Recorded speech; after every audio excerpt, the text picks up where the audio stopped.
Today's story is pretty light, about a serial killer who can see the number of people someone is going to eliminate. During the story, he meets a girl who is the daughter of a serial killer just like him. His target was a guy who wanted revenge against the girl, and he fulfills the victim's last wishes. At the moment that girl went insane, the number of people she was going to eliminate shot up to the hundreds, so she also became his target, but then it dropped back down to one again. He spared her life and let the girl walk with him. After that, they lived through all sorts of craziness together, like Batman and Robin, only as serial killers. Let's go step by step, starting this story from the beginning. The citizens start getting scared of a serial killer who has already reached the mark of about 20 crimes. The crimes were committed in the same metropolitan area, but there's no connection between the victims. The police suspect they aren't specific targets and are chosen without distinction. At the same time, the police consider the possibility of it being a copycat. And all this starts when another crime is committed in the metropolitan city. Investigating this case, the woman feels a lot of headaches and exhaustion. Yun Johan, her co-worker, notices and takes her to a quieter place. In a restaurant, the woman just needed a bit of space. Her friend recalls that last time she said the same thing and ended up feeling sick. Another colleague understands her since it's been only a few weeks since an incident in their lives. Sayla starts remembering this traumatic incident involving her family. In the morgue, she had to confirm the identity of the deceased. She remembers that Uni's face was pale, and she always complained about it being yellowish. She also had a number carved into the back of her hand, which Sayla peeked at under the bedsheet. This was evidence that the crime was committed by the number killer, the most famous criminal in the world today. Yun Johan comments that she was the 30th victim of this serial killer. The other colleague says it's already past 40, but there are imitators too. One of their friends thinks the world has gone mad with so many robberies and violent crimes. Yun thinks just locking them up doesn't solve anything and that they should be executed. Sayla says that won't bring victims like Uni back to life. Every time she goes out in search of material, she realizes there's no point in responding after it's already happened. She thinks they need more fundamental solutions and to identify future criminals. After finding them all, she believes only executing them can prevent their future crimes. The reporter says that's what's been on her mind lately. After the group dinner ends, her friend Yun Johan calls the girl over. He walks up to Sayla and asks her to get home safely and seek good people to be around. He says this is because people who could help her might also be close by. From atop a building,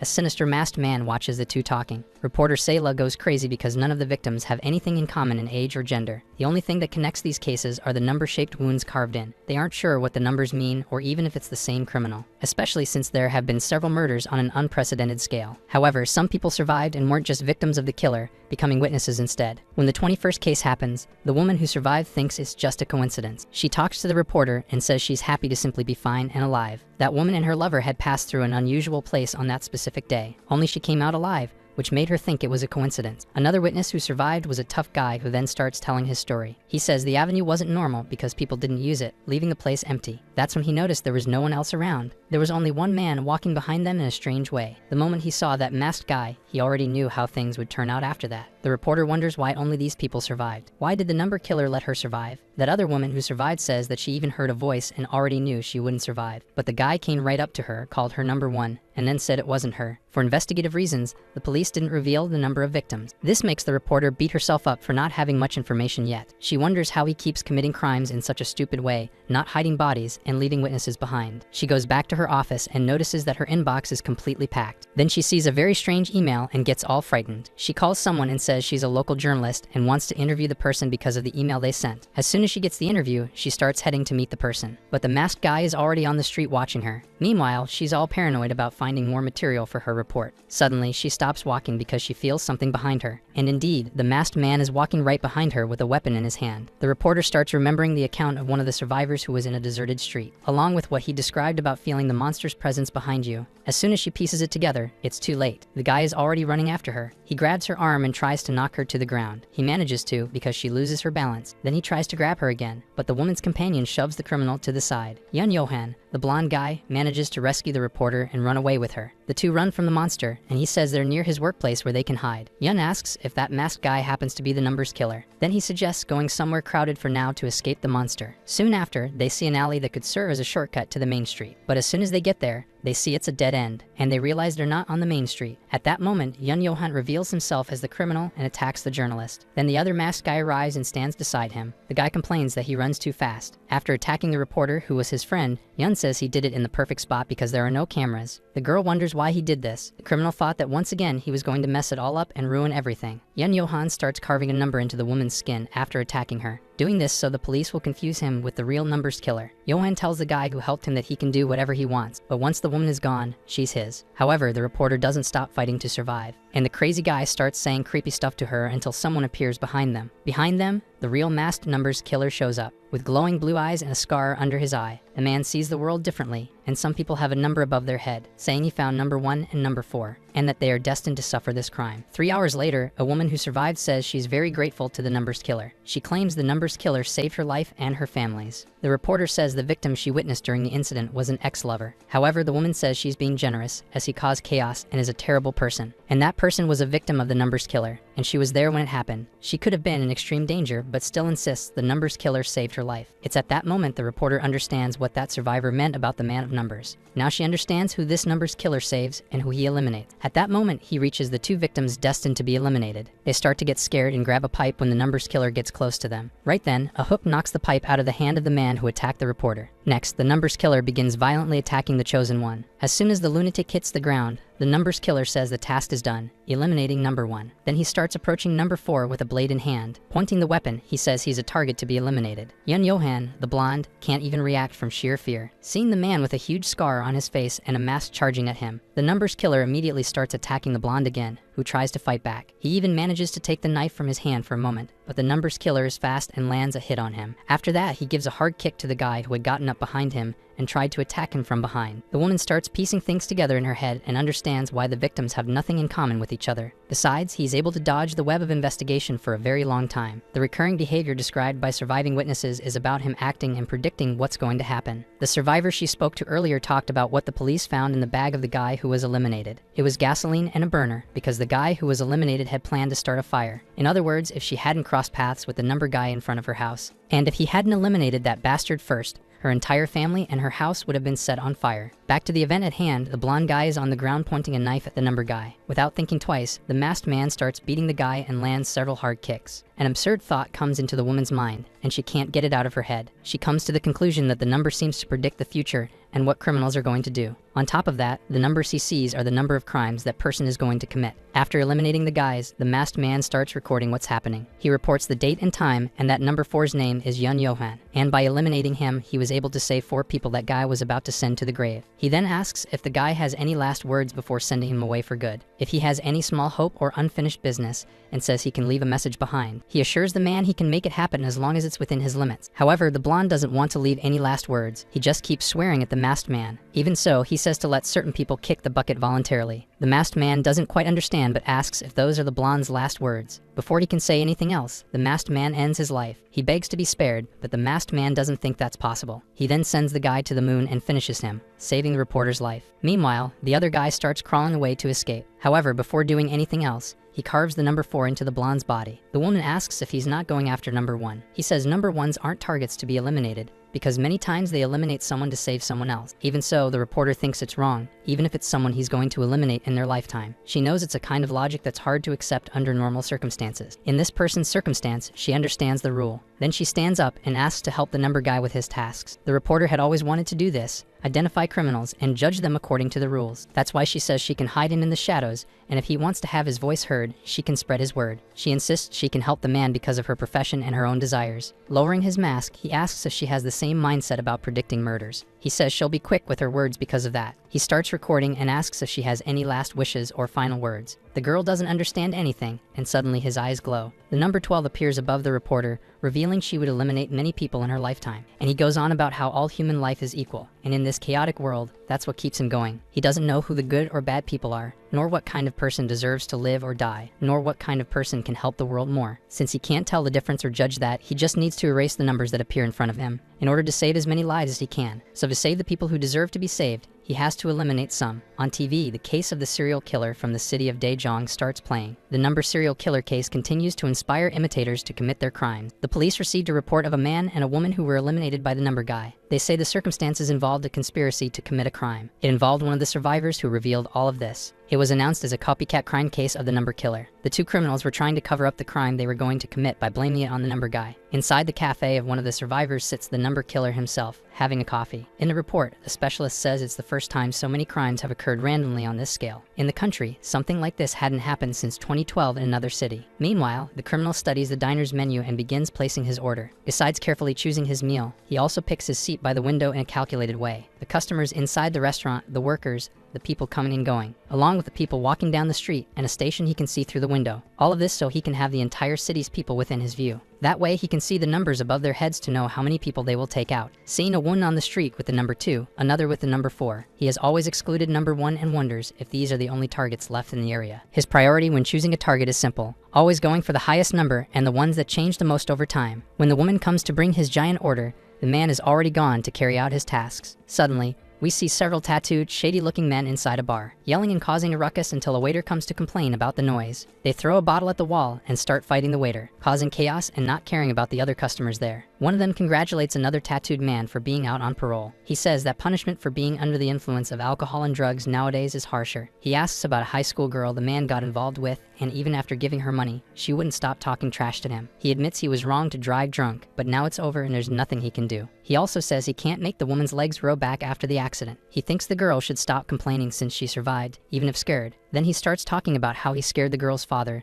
the very man he caused the accident to. After that, they say their goodbyes and the man heads home. While driving drunk, he starts getting closer to people, about to run them over. But in the back seat, the numbers guy tells him to turn the car and presses a weapon to his neck. The tattooed man swerves hard and ends up hitting no one. Then the masked man tells him to turn the car and keep going until they reach the outskirts. Above the tattooed man's head, he sees the number of 5 people he would have killed by running them over. But the number keeps blinking and fluctuating because it's going down now that he avoided the accident. Even so, within 24 hours or 10, he will end up killing someone. So he tells him to get out of the driver's seat and move to the passenger side. He asks the tattooed man if he has any last words or wishes, because he's the genie in the lamp and will grant them all. Then the numbers guy starts counting sarcastically, and as soon as he reaches the end, the man tries to lick him with the knife, but the guy grabs his hand and starts driving the car. Seeing that he couldn't land the lick on the blonde, the masked man hits his head just to make him pay attention. Then he starts striking him, sending him flying. When it looks like the car is going to crash, suddenly it starts moving normally. That's when we realize the masked man took the wheel and starts recording what's happening, saying that the fluctuating numbers above the guy's head disappeared, but it's still 5. Even if he stops the crime from happening,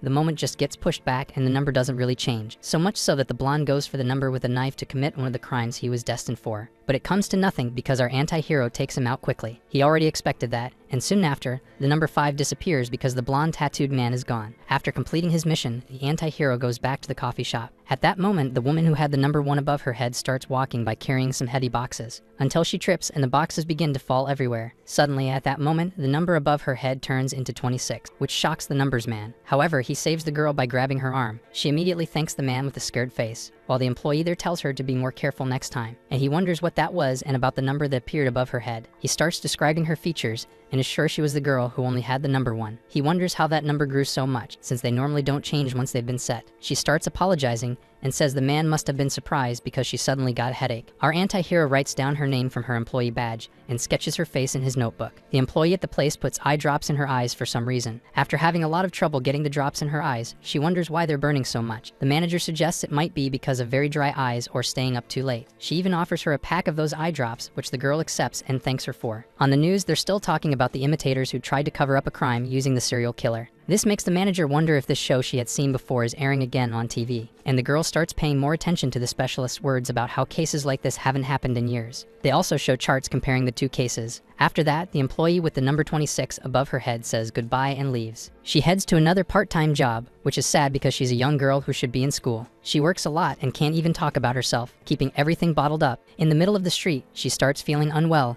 and focuses on breathing to deal with the anxiety. As soon as she reaches the front of a store, a guy starts yelling at her and slaps her. He tells her they can't be late and make these mistakes. Even though physical things like that are serious, she has to endure this temporary pain. She works much more than someone her age should, all for better pay. And sometimes when she can't find the energy to keep going, she gives herself a few slaps. Then she starts pulling at her mouth and forcing it, and if she keeps being stressed, she'll just end up smiling naturally. At that moment, someone recognizes the girl in the restaurant and asks what she's doing there. The man knows her from school and also from kindergarten. She starts getting very stressed as they also talk about the number guy's crimes on TV, until he says she's the daughter of Mo Hyun-cheol, the woman from the case similar to the number cases. The girl completely snaps when she hears this, and everyone at the table starts commenting about her mother. The guy says he's surprised to see her after middle school since she suddenly disappeared. Suddenly, the girls start making fun of her and the guy, asking about a boyfriend. At that moment, her vision starts getting strange, and she starts seeing numbers above people's heads too. She runs outside, freaking out, crying, and screaming, trying to understand what's happening to her eyes. That's when, on top of a building as always, is the number guy. Seeing this description of the girl matches what he noted down, her sneakers and hair, and remembering the moment she fell down the stairs and several numbers started flickering. Wondering who this Mo Ji-hyun is, suddenly he starts remembering a case from years ago about a man being arrested for his crime. Everyone was asking if he regretted it and felt sorry for the victims' families, but the guy kept silent. Two women were watching this on the news while the man was being taken away by the police. This man was the serial killer with the highest number of victims in the entire country. The little girl asked her mother why her father was on TV. At the time, Ji-hyun was only 8 years old. Her mother was arguing with someone on the phone while the girl tried to distract herself, complaining to her boss about the late payment she was chasing after. A year passed and the little girl lived as if she was always half asleep,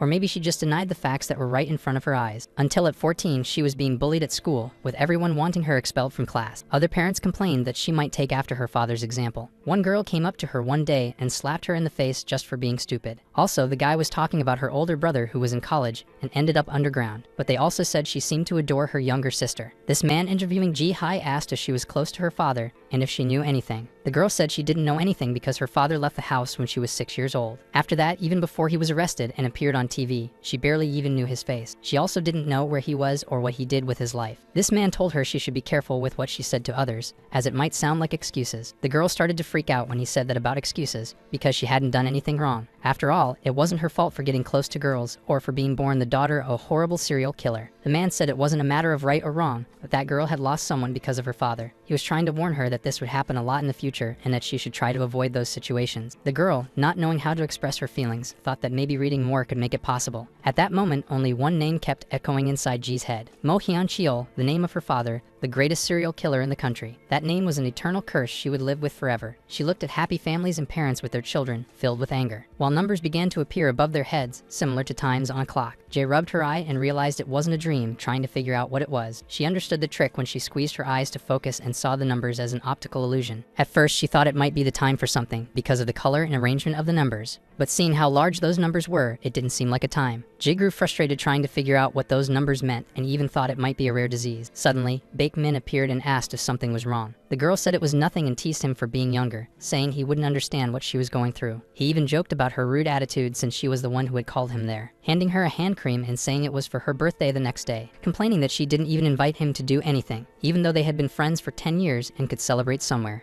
The girl began to cry a lot because of her friend Baek's attitude. She cried so much because she wasn't used to receiving affection, only insults and hits. She was going through a lot of messed up things in life and explained to him what had happened at the restaurant. Her friend remembered him and felt bad that she had run into him, the worst of all people. All this time, she thought she had dealt with it and moved on in the only way she could. But every time those old memories resurfaced, she felt sick and couldn't do anything. She asked if he remembered that family who gathered to try to expel her from high school. The mother even said she knew it wasn't her fault and that not all children turned out like their parents. Even so, a child growing up without emotional stability and with a father in prison is hard to guide onto the right path. Given the financial struggles, she wasn't fit to receive a proper education and would end up taking the easy way. That's why that mother asked the school why they let the daughter of a criminal attend a school full of children. That's why she always tried to prove to herself and others that she would never become like her father, trying to live happily with a healthy mind, independent and fully grown as an adult, that she wouldn't become a criminal like her father or anything like that. Her friend tried to understand why she wanted to prove that to others if she already knew it wasn't true. She said her friend was still practically a child and wouldn't understand that the world works this way. Baek teased that he even fell asleep in the middle of the conversation because he was such a baby, and she laughed. She thought it was time to have fun now since her birthday was the next day, to prove she was the happy and healthy person she wanted to be in her future. He suggested going to a cafe with board games to start having fun. Ji teased him, saying he was terrible at online games. To prove her wrong, they went to a Layan house and played. Then they went to several other places to have fun and eat to make it a good birthday. But out of nowhere, one of those yellow numbers appeared in her mind. Above her friend's head, those numbers began to drop as if counting down. Baek feels a strange sensation as if he's in a bad mood and senses that someone is following them. Until suddenly, a person passes by them, and it seems there really is someone spying on them. It looks like there's a group spying on them with a camera and following them as they move. The daughter of Mo Hyun-cheol appears on TV after a few years. The gossip reporter claims that she's living happily, and the video that was sent to them ends up revealing that she went to a street full of clubs and bars. After the video ends, they don't know if the pair went anywhere else, but still, they're teenagers getting into trouble. The gossip reporter says another funny fact is that the video was filmed on November 17. In other words, 2 days before was the memorial for the 13 victims of her father, and now she's the same age as the little girl who kicked the bucket. The man says the world is very unfair because while some don't have their daughters anymore, others have fun and live after all that. Trying to justify himself, he says she's not wrong for trying to go out with someone and live her life, even if she's the daughter of a serial killer. He just thinks it's a funny situation and says the lesson of the day is that God doesn't exist. The reporter's YouTube video already reaches 1 million views, and many people agree with him. Some people are disgusted, saying she'll follow in her father's footsteps, have kids, and get married. Other idiots also say they were classmates of some victims, and that's why they feel anger toward the girl. While her friend is heading home, he sees some people causing trouble. On top of that, police are scolding a man who was making a scene in the street. Other people in the YouTube comments complain about the fake news, saying she might not have the DNA for psychopathy. And some argue that it's biological and that you end up like your parents. At that moment, the boy enters Ajumione's house, Ji's mother. It's been a while since they've seen each other, and he visits her home. Meanwhile, Ji Hyun is in her room reading all the YouTube comments, feeling very sad. She asks if he hid his face well enough not to be seen by paparazzi. After all, if he's filmed entering there, he'll get into big trouble, and people will say they're living together. Hyun is very upset with people because they don't know anything about her. Jai is certain it was those old classmates who followed her and took those photos. Baek says he understands how she feels, tells her to calm down a bit, and says she doesn't even need to read those idiots' comments. After all, they'll disappear soon enough when there's no more drama for them to stir up. Ji feels deeply betrayed for having to hear comments about inheriting crime and karma, and never being able to grow up normally. This could really push her toward the wrong path. And as soon as she's living well and healthy, they'll start cursing her just for being happy. She wonders what she's working for and what she's trying to prove, since she's forced to smile and act as if nothing's happening. At that moment, her mother comes into the room because outside, people are throwing rocks at her window. Ajumione apologizes to Baek for the people outside and for the way Jai is acting. She knows she should be with her, but she's working all-night shifts. Her friend says it's exam period, so it's no problem. Then her mother tells him not to leave the house if possible and to call if anything happens. She notices the numbers appear above his head again. The girl gets scared when she sees that countdown again above her friend Baek. When the numbers start going down, she gets frightened and tries to tell him not to leave the house. Then he starts looking for ingredients in her house but doesn't find anything to make dinner. He notices the people who were throwing rocks at her window have left, so he tells his friend he'll quickly go down to a convenience store. He notices she's sleeping and quietly slips out. However, he's caught off guard by the men who were throwing rocks, who corner him. They stop him from closing the door and start coming in, asking if he's her relative or boyfriend. The guys even know his name and start recording Baek's face, asking if the girl is at home. He tries to tell them they're crossing the line and that he'll call the police for filming and harassing him. But it's no use. The guys open the door and start entering the apartment. An extremely strong guy puts his hand on the door and doesn't let Baek close it. The crazy man says it's been many years, back when his daughter was around 18 as well, that she was a sweet little girl and was taken to heaven because of Ji Hyun's father. Baek puts the pieces together and realizes this guy wants revenge and is completely unhinged. Entering the house, he starts asking where the girl is and where her room is. With twisted ideas in his head, he even seems happy to know the serial killer had a daughter. He says he suffered a lot because of it, but now it's finally his turn to take revenge, and he pulls out a hammer. The friend puts his hand on the crazy man's shoulder and tells him to stop right there. But the guy isn't in a good mood today and hits Baek right away. Someone from the group says he's going to get himself in trouble for using violence. At that moment, the girl wakes up and sees the mess in her living room, where the man seeking revenge tells him not to get in his way, and Baek is lying on the floor like dead meat, saying he's going to make her pay for what he suffered in the same measure. The girl notices her friend's countdown is at 1 minute. For the first time, she's seeing it clearly. Every hour, every minute,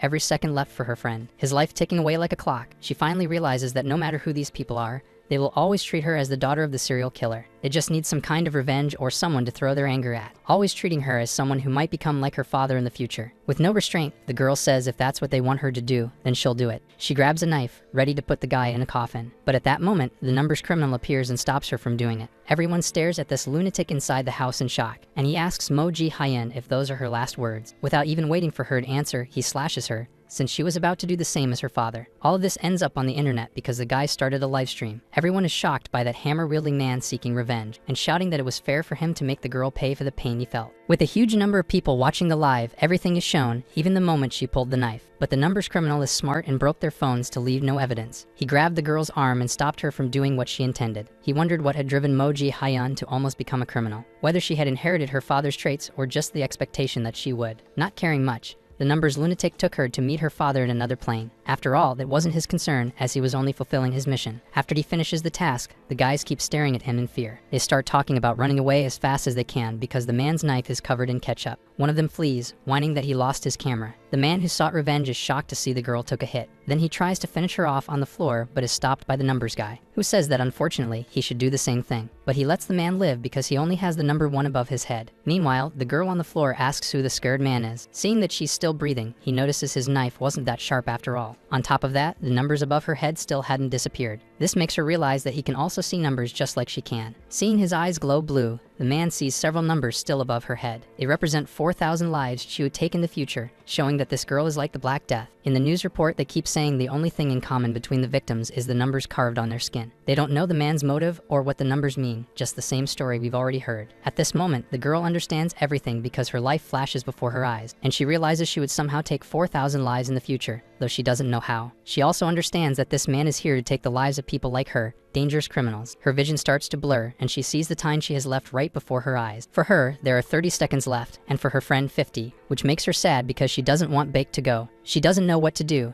as she only has 20 seconds left and desperately wants to help her friend somehow. The scared man asks if she has any last words, repeating himself as always. She spends her remaining energy asking why he let the guy live when he had attacked Bake. Our favorite anti-hero knows it's a question she would hardly understand. He finds the girl strange, since that's her curiosity when she's about to meet the big man in the sky. He explains that people with the number 1 are not targets to be eliminated according to his strange rule. After all, the outcome of someone's life doesn't change because of that. After this explanation, one he has given thousands of times, the girl understands and closes her eyes. At that moment, when he tightened his grip on the knife and G began to weaken, losing consciousness, something strange happened that scared the masked man out of his mind. That number, which had been at 4,000, began to fluctuate and drop drastically, until it reached the number 1, with the girl almost on her way to the heavens. This makes our anti-hero remember a conversation with a woman. She told him he was the only one who could complete his mission, and that he would do it no matter what, unless he could prove that the numbers couldn't go down. Otherwise, he wouldn't carry out his task. But just then, the man who wanted revenge appears behind him with a hammer. However, our anti-hero is far too strong and manages to block the Thor-like strike. The man starts shouting that he'll be the only one to take the girl's life. At that moment, the number above his head goes up to 2. He says his only reason for living is this,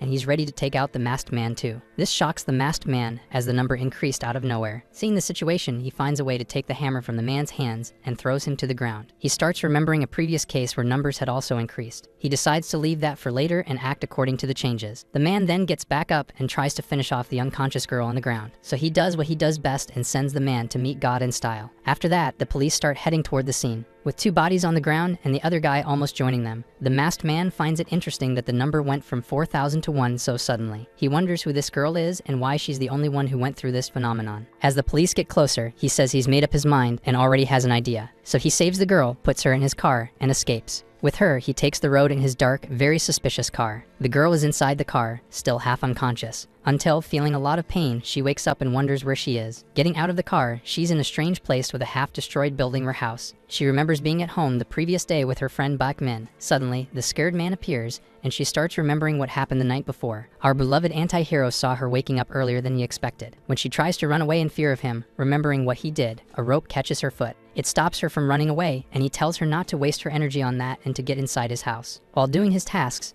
the man says he has no intention of ending her, but he wants her to stay quiet. The girl obeys and waits inside the car while he does some crazy things. She remembers that this guy kept showing up at the diner where she works. Soon she pieces it together and realizes he's the infamous number criminal, and she understands that his targets are people with numbers above their heads. She recalls him talking about the 4,000 people he would take the lives of. She asks him if she actually carried out that act, but the guy is annoyingly pedantic, correcting her and stating the exact number of people she was going to kill. Then he explains that people with the number 1 above their heads are not targets to be eliminated. For some strange reason, after he answers her question, it's as if she instinctively knows exactly what to do to avoid being eliminated by him, as if it were something easy to escape and avoid. Besides that, her friend Bake Min is only alive because of her. Originally, the boy was supposed to be gone because of that man, and he ended up being taken by the girl because of it. But somehow, in an unbelievable way, she altered fate and her number became 1. That man was supposed to survive and create a new future. But the moment his number increased to 2, he became the next target of the anti-hero. At that moment, she understands that if her friend survived, it's because the masked man completed his task. He confirms that he took that man's life, and before intervening, she almost lost hers too. Jay asks if that man's number dropped a little before he was gone, just like hers did. Our vigilant asks if she's blaming him, considering she tried to take that man's life herself. He explains that once a number is formed,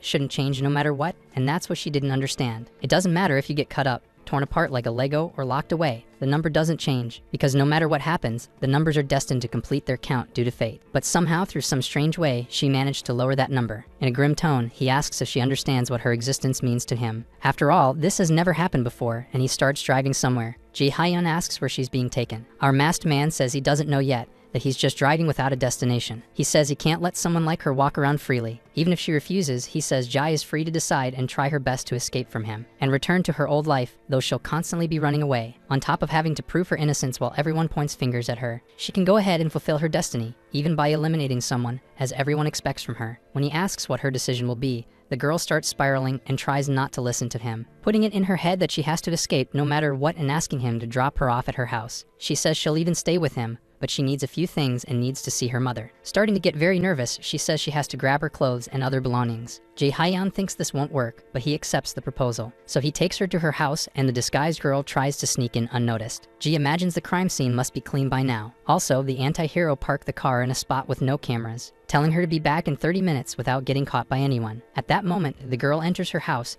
jumping over the crime scene tape, grabbing emergency items, clothes, and other things, hurrying a lot and thinking of a way to get far from that man, thinking of going in the opposite direction and then running away. But she starts wondering where she should go afterward. However, someone is watching her from the doorway in a shady way. The numbers criminal says that if she comes back, she'll pass the test. But if she tries to escape him, things won't go well for her and she'll fail. And at that exact moment, someone appears, lurking with a broken bottle in hand. At that moment, the person bursts into her house, making the girl scared out of her mind, as he raises the broken bottle above his head, ready to attack her. The girl screams in desperation, and suddenly she realizes it's her friend Baekmin. He's surprised to see Moji Hyun alive, and then asks what she's doing in her house. He says he'd heard the police had left and came back to get a backpack he had left behind. However, he noticed the door was open and someone was inside the house, so he grabbed this broken glass bottle. For a second, he thought those lunatics had come back and apologizes for scaring her. The girl puts her hand on his face, noticing it's bandaged, saying it's her fault, which makes the boy a bit embarrassed and red, asking if he's okay or in pain, and Baek says it was just a scratch. Changing the subject, her friend asks where she's been during these days she disappeared, commenting that he's very happy to see her alive after she went missing. All the media and people are spreading rumors saying she fled the crime scene because she was an accomplice of the numbers killer. Also, a detective had given him a card earlier to call in case he knew anything and tell everything he knew about the events. Noticing the girl is sad with a suitcase, Baekmin asks why she has all that luggage. The girl doesn't answer and simply walks toward the door. Baek asks what's going on and where Moji Hyun is going in total desperation. Ji asks what he's trying to do since he saw everything that happened that day and was even stabbed. During his time in the hospital, he watched the video to be sure, seeing the moment when the guy hit him with a hammer and the other told him not to use violence. The man saying she would pay for what he suffered and all that. However, in the scene where the girl was about to attack the man, the ledge stream ended. He asked the detective what happened afterward, and the man took out his yo-yo, saying the phone was destroyed and the ledge stream ended at that moment. But according to internet users, it seems it was the work of the number criminal. They don't know if Ji Hyun is alive, and if she is,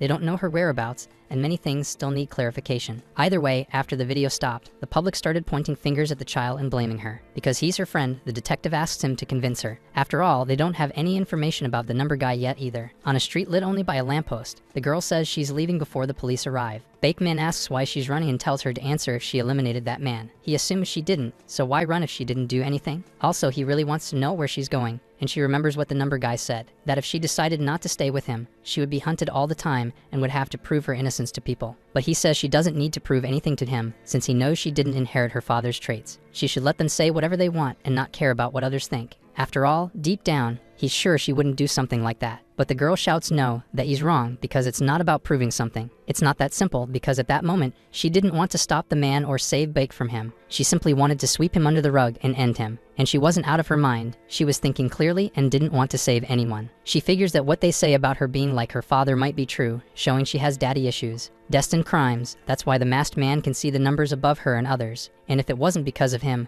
maybe it was for another reason. Then she apologizes to her best friend and starts to leave. Baek stands there all sad, telling her to come back, but that's what happens when you like a problematic girl. Jess says she doesn't want him getting hurt because of her and shouldn't waste his life on someone like her. Her best friend says his mother is in the hospital after collapsing, and that she can't break his heart again. This hits the girl hard as she remembers her mother's reaction when she got the news about her father. Crying, she said it would be another reason for her to be like her father, and even so, she says she wants to see her mother one last time. But after that, she leaves and gets into our anti-hero's car. He says she's late, and he thought she had run away. The girl calls him master and says he can get rid of potential criminals. Our vigilante says someone has to do it, and he's the only one who can. G asks if, while she's with him, she won't have to worry about ending anyone's life. The scared man says she doesn't need to worry, because if he sees the number above her head increase, he'll get rid of her on the spot. As they hit the road, the girl sits thoughtful and relaxed in the presence of this lunatic with good intentions. Meanwhile, that weird yo-yo detective enters her house. They conclude that the girl is alive and wonder why she's sneaking around in her own home like that. The detective hopes to have an answer about the surveillance camera system soon. At that moment, he takes photos of the girl at the diner and also sees numbers above her head, revealing her red eyes just like the blue eyes of the numbers killer and G's yellow ones. Someone in a dark hallway starts calling emergency services, giving her address and detailing the incident, whispering and saying there's someone right outside her door, asking for help as soon as possible. The officer says they'll send a patrol to her address. The girl keeps asking nonstop why they don't just arrest the maniac standing at her door. The police tell her to stay calm and say the guy is probably just loitering in the hallway and might not even hurt her. For now, they can't do anything and can't arrest a man based only on her suspicion. In desperation, the woman asks if they're going to wait until she's eliminated by him before taking action. After this crazy moment, we see the two of them on the road 9 hours later. They stop for a bit to eat and relax in the middle of the trip. While she asks if he eats anything besides cereal, ignoring her, the anti-hero tells her to check a drawer. But the girl keeps pestering him with questions about the food he eats, making him say he eats eggs and chicken too, who doesn't really like the taste, saying what really matters is the routine, which must always be repeated. For him, what bothers him most is when variables disrupt his routine. Today is November 24th, which marks the 4th day since the journey began with the numbers killer. Even if she says she's just with him and not doing anything, in reality she's just tagging along. When getting out of the car, the numbers man tells her not to loiter in the street since the police know her face. He says that if he doesn't come back in an hour, she can go on her own way. The girl comments that his routine is always the same. He stops in a dark alley, then goes to a more deserted spot and starts looking for his next target in the crowd. Ji Hyein remembers he used to do this at the restaurant where she worked. She also remembers the good memories with the people at her job,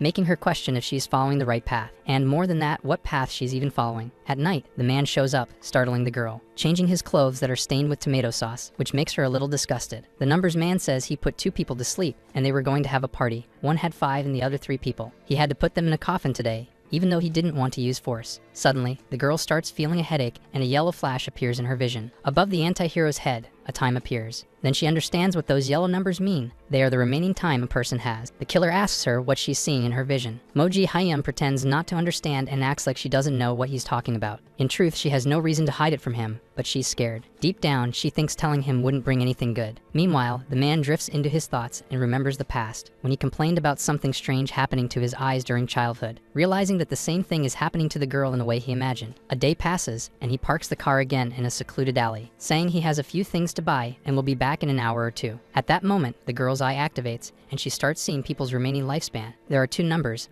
and the one on the right decreases at a different rate each time. The units are different, so 1 and 5 before someone dies means 1 minute and 5 seconds. The 3 and 31 that appeared before on Bakemin meant 3 hours and 31 minutes. Stretching it further, the 3 and 2 from before represented 3 days and 2 hours. Stretching even more, those numbers could possibly represent months and even years. In this case, she tries to figure out the numbers above the head of the family in front of her, noticing that the woman called Ani looks very unwell. The girl gets irritated because she thinks the woman isn't eating properly while living alone. Indeed, the woman has a deeply exhausted look in her eyes, connecting it to the beginning, showing that she is the same girl who was being chased. Where the man outside her door kept banging and telling her to report him to the police, saying that if she did, he would come in and end her for good. He kept telling her to see what would happen if she messed with him. The guy even started threatening her whole family, pure Joker behavior. Then she sees that this entire family has an 8 and 31 above their heads, as if that guy who threatened her in the middle of the night was actually going to get what he wanted. And indeed, in the middle of the crowd, there's this hooded man walking to carry out what he said. Only it won't be that simple, since our anti-hero notices him. Seeing the number 3 above his head, he says he's finally found him. Noticing that the family's number is the same, the girl gets scared. She keeps trying to understand what's going on, and seeing how fast the numbers on the right are going down. They're not seconds. This means it'll happen in 8 hours and 30 minutes. The little girl keeps asking to go to the mall with her mother while Ji wonders what to do. Even if she follows them, there's not much she can do to help. But impulsively, she gets out of the car and starts following the family. From the top of a building, the serial killer notices Moji Hyeon running and maybe escaping. But then he realizes she's chasing someone. Putting the pieces together, he sees she's following the family being stalked by the other man.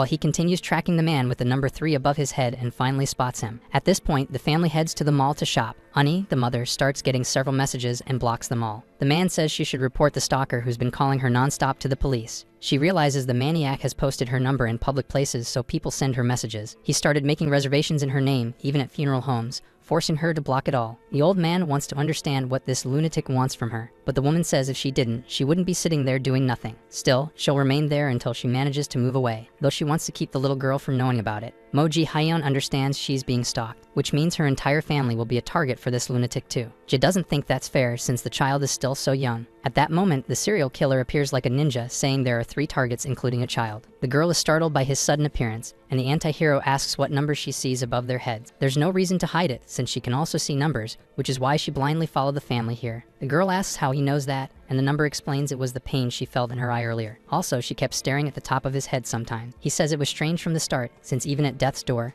Jai accepted the absurd idea of the numbers far too easily. She wonders if she should tell him the whole truth, since at this point there's no reason to hide it anymore. Meanwhile, the mother talks with her daughter Minseo. After that, they decide to go their way and leave the mall. Moji thinks about calling out, but realizes it would draw attention and stops. Then she starts telling the truth to the number serial killer, who finds it interesting that she can see other people's remaining time. Even though she's not entirely sure, she thinks this family will be gone in 8 hours and 31 minutes. And at that point, the whole family will be on the other side by around 10 p.m. She also heard a conversation about a stalker constantly harassing the woman. It could be the stalker's doing, and the number is sure he's the one behind it. When the girl asks how he's so certain, the anti-hero says the guy is watching them from above, and that he has the number 3 above his head, which can't be a coincidence since it matches exactly the number of people in the family. When the girl thinks about running after them, the serial killer holds her back to stop her. The girl thinks she should go and tell the whole family. She feels she needs to tell them the stalker is on the upper floor of the mall so they can report him to the police. Even after all the warnings, the number guy gets angry that the girl still doesn't understand him. But then someone bumps into Ani and knocks her shopping bags to the ground. The mother thanks the people who help her,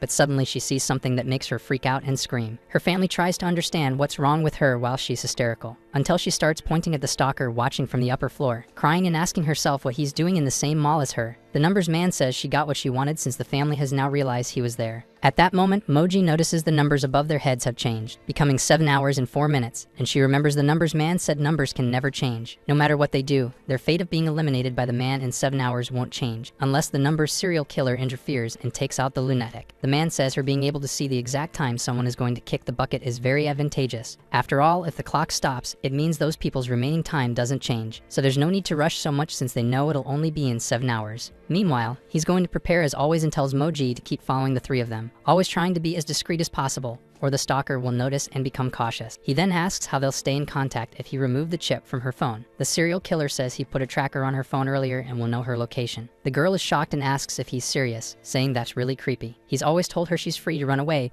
but never said he'd let her go completely. And even so, she's still by his side by her own choice, saying he's never forced her to help him with this at any moment. Moji then realizes she ended up helping the number serial killer commit his crime. He says that if she doesn't want to do it, she can tell him, because he'd rather do it alone than have her as an obstacle. The girl finds it hard to believe this will only end when that stalker is gone. She asks how her number stays unchanged even after everything that happened. The stalker couldn't do anything if she locked the door and reported him to the police. First of all, the police can only take action after something happens, instead of taking precautions and preventing the act before it actually happens. Second, he can feel a bit of devotion coming from the stalker, as if he had planned this entire scheme meticulously for a long time. So simply locking the door wouldn't be enough to stop this lunatic. Time passes, leaving only 1 hour and 15 minutes for that family. At that moment, the father complains to the police for leaving so soon. They say that if the stalker shows up again, then they can take measures and put an ankle monitor on him. But since he hasn't shown up since being seen at the mall, there's nothing to worry about for now. The police ask them to keep using the watch they gave them, and also to try staying inside the house as much as possible. They say they'll do one more round before leaving and will let them know if they find anything. As the officers leave, we see someone watching from behind a railing, but it's not the stalker. In fact, it's Moji Hyeon. The girl feels relieved that the police have finally gone, seeing that this place is below the building structure and happy that it's empty, while remembering the numbers man saying that if she had doubts, she could see for herself. Since she's on the highest floor, the crime won't happen. That is, if she stays guarding the front of the door, of course. She didn't feel too good when she saw they'd have to take someone's life. But just like the anti-hero said, it's necessary for that person to be gone in order to save 3 innocent people. Even if she can't do it herself, she has to help the numbers man in some way. With 39 minutes left until the incident,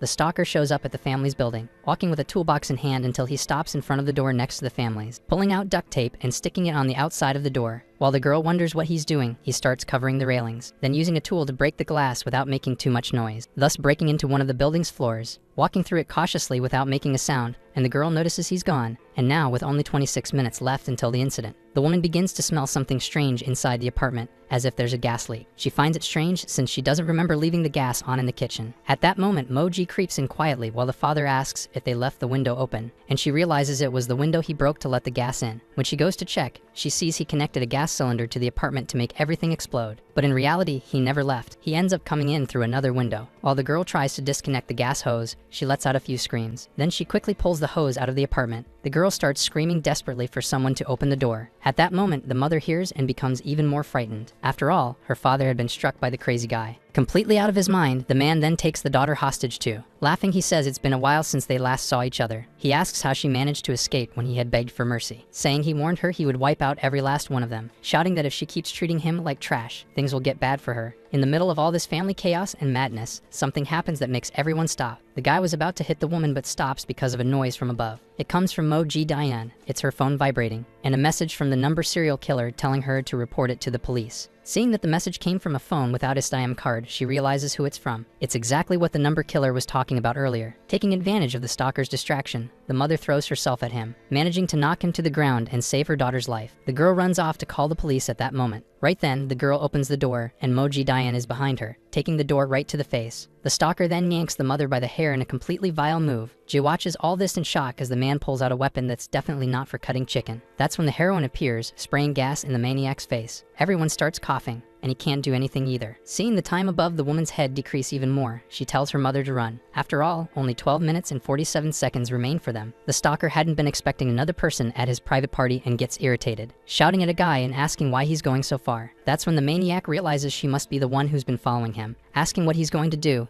if he'll report him to the police too. At this moment, it becomes clear he's the ex-boyfriend of the woman in that family, saying that what's about to happen would make a great news story. That's why he says to go ahead, because he doesn't care after all. No one will stop what he's about to do. By the time the police arrive, they'll all be gone anyway. When he runs toward the daughter, Moji Diane manages to push him away, making her wonder how many more people will suffer at the hands of bad people like him and her father. This allows her to help the family's daughter escape while she stays behind. The crazed stalker starts shouting for the girl to come back, but what he's not expecting is that right behind him is Batman, or rather, our number anti-hero showing up to give him a scare before disappearing again. Exactly like Batman, the guy unnerves him by hiding in the shadows, until the hallway light turns back on after being off. Before he can think it was all in his head, the serial killer appears, grabbing the maniac and slamming him against the wall, then taking out his knife and acting like the guy is a piece of meat ready for the barbecue, telling him to answer his question once the pain goes away, asking the stalker if he has any last words, but the guy doesn't care and grabs his weapon again to try and finish off the number, only for the anti-hero to keep doing his Batman cosplay and vanish again, which makes the stalker increasingly paranoid. He then starts running toward the mother, his ex-girlfriend. Before he can even get close to her,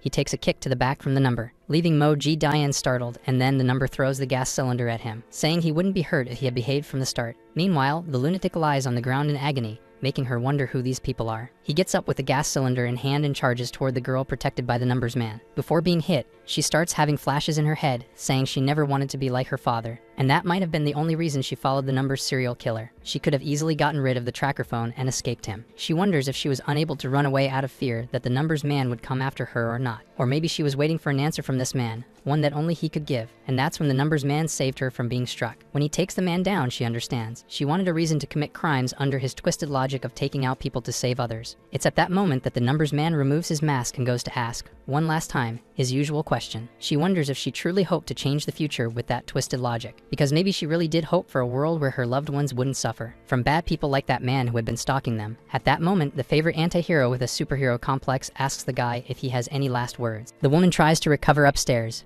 but she cries a lot. Moji asks if she can stand and helps her. As soon as she gets up and leans on the girl, she asks who they are. Jai leads the woman and says that when the police arrive, they won't mention seeing her there. Even if it's not that simple, they also won't tell the police what this looks like. The woman from the family seems to understand something about these people who saved her. After some time, she returns home and sees her father on the couch all beaten up. While the father complains about the pain, Ji Hyan watches the scene looking a bit upset, and the scared man says his injuries aren't critical, and that he'll survive if treated. Of course, this could happen since he deals with numbers, thus defeating the stalker lying on the ground in agony, almost on his way out. The girl notices he's still alive and says that if it weren't for her interruption, he would have finished his plan. He asks if she has any idea who she just messed with. He says she's a terrible kind of girl, and she asks what kind exactly, even though she's not curious. After all, she doesn't care who he is or what his story might be. She doesn't care about the opinion of a maniac like him who would even try to attack a child. All beat up on the floor like a piece of meat, the man curses and says she knows nothing about his life. Meanwhile, Mo tells the serial killer that the police should be arriving soon and they should get out. He tells her to go ahead while he listens to the stalker's last words. Even though it's true he doesn't have much time, he thinks he can manage it. She asks if he's serious when he keeps asking for the last words of these bad people. The mystery man says there'd be no reason to ask every time if he wasn't serious. Jay asks why he bothers to hear the final words of such bad people. He then tells her to go outside as she doesn't want to hear, and she obeys. She stays at the top of the building and sees police cars approaching quickly. And she doesn't understand why he's so obsessed with the final words of bad people, when they should actually be fleeing the police at times like this. She goes back to warn him about the police and arrives just as he sends the man to hell. Seeing some ropes and a belt on the ground that she doesn't quite understand, the number serial killer says he left them there in advance. Based on the layout of the area, as soon as they finish the job, they could be caught by the police or have their faces show up on cameras. That's why he's suggesting they jump from that height using the ropes, just like Batman. She realizes this is the escape route he planned, but she still doesn't want to do it. He then ties the rope to the pipe, puts it on his back, and G holds on tight so she doesn't fall. The girl is completely panicked, but it's the only option for them to escape. They keep rappelling down because the guy is a big fan of The Dark Knight, and he does everything very meticulously so the security cameras won't catch them. Waiting for the exact moment when moths pass in front of the camera, he descends at full speed, letting his foot loose and sliding his body down the rope, going so fast that it completely terrifies the girl. He keeps holding the rope and kicking against the wall to gain more momentum. That way, they start descending the entire building from the outside without being seen. After that, the case is reported with all the street and time information. The police comment that it's a stalker case. The scene was initially discovered by an officer and his superintendent, based on the wounds and the number carved into the victim's wrist. This case was linked to the number serial killer. The next morning, several police vehicles are already at the crime scene to investigate, along with the detective who also has an ocular ability and his partner. Knowing there's been another case from the same number criminal, the detective examines the security cameras. His assistant calls his attention and asks what he's doing. Sunba says he's looking at the clouds and trying to guess their shapes. She brings footage from the security cameras near the area, saying that even if they brought everything, it wouldn't be enough. Then he asks her to hide her yo-yo because the boss will get mad if he sees it, and she says he should get rid of it soon. Meanwhile, the police and forensic scientists analyze the crime scene. They say they couldn't find any clues this time because the fire extinguisher erased the fingerprints. They have nothing besides prints of the family victims and the stalker who's already gone. Sundal politely asks Detective Moon if he can tell him where the family victims are now. Moon says the father is in the hospital and that the family must be there with him as well. He then shares the address with the red-eyed detective. The detective says Sunba can't just enter crime scenes whenever he wants since everyone there is giving their all. He also says Sunba should take responsibility if he contaminates evidence with dirty shoes. The red-eyed detective says he came at the wrong time and interrupted their hard work. Then he leaves with his assistant to check the security camera footage. As he says goodbye, he sarcastically wishes everyone a great job. The other detectives say there's no need to be so mad at someone who only comes to get in their way, while another detective thinks he might actually be a decent guy, which irritates his partner. Sunbay's partner says it seems they hate him, and the detective understands why. He just wanted to make friends, but they didn't give him a chance. At that moment, he activates his red eye ocular ability and analyzes the video. His partner asks if they should go to the hospital, and he says not yet. She asks if he minds her taking a look and grabs the footage from his hand. She sees a hooded man who looks familiar to her, even though she hasn't seen his face yet. She concludes it's clearly the number criminal entering the building at 10 at night. The problem is that there's no sign of him leaving the building in the footage she provided. When he asks her to guess how they escaped, the assistant says it must have been through the roof, but there's also the possibility that he escaped from a lower floor. That is, if you take into account the resident witnesses and the blind spots in the security cameras. But when they get to the roof and see marks on the pipes, they conclude that's where it happened. Still, he doesn't understand how he wasn't caught on the 4th floor security cameras if he descended there. So he decides to take another look at the moment in the video, noticing that in the footage, some insects flew in front at the time. At the exact moment of the escape, the moths flew in front of the camera. Sunba notices the range of the cameras, their blind spots, and where the witnesses were looking at that exact moment, when a flash in the light appeared out of nowhere as soon as the power came back. The exact moment when the swarm of moths, excited by the light, blocked the camera for several seconds. All these factors have now been pieced together, but there's no way to know that while committing a crime. This makes him certain that this man always finds a way to leave, always taking the safest and most efficient route that no one would imagine. Or maybe he can predict the future to do that. His partner asks if his ocular ability is similar to Detective Sunbay's. During the night, we see the family at the hospital, and the detective calling the girl who survived to talk, telling her to stay calm because he just wants to ask a few questions. With his ocular ability active, He sees the numbers 2, 3, 1, 0, and 3. Asking how she's feeling, the woman says she's fine and has been better before. At that moment, the last number, which was 3, changes to 2 above her head. He knows she's aware that now she can't lie and must answer everything honestly. The girl agrees to this while we see the detective's evidence notebook with a photo. In one day, how many lies can a human tell on average? He thinks it's around 2 or 3 times a day. However, depending on the profession, he says some people can lie up to 200 times a day. Either way, whether by habit or not, sometimes it's a way to get out of sudden situations, even if it's out of simple malice and toxic spite. The reason behind a liar's nature varies greatly, and a statistic might have very little meaning. To be able to see through someone's lies, being able to see the estimated future number of lies a person will tell. It's in those moments that you can peek inside someone's essence. The man's physique is probably around 1.80 meters, and he asks if that's the height of the man she saw. The woman answers yes, and the detective assumes she didn't see the man's face. She says she didn't. After all, it was dark, and she can't remember very well. Seeing that the number didn't drop, he realizes she didn't lie at that moment. Then he asks if, at that time, the number's man had already subdued the stalker, and if she knows when that happened. The woman guesses it wasn't long after the lights went out. Then the detective concludes it was about 3 to 5 minutes later,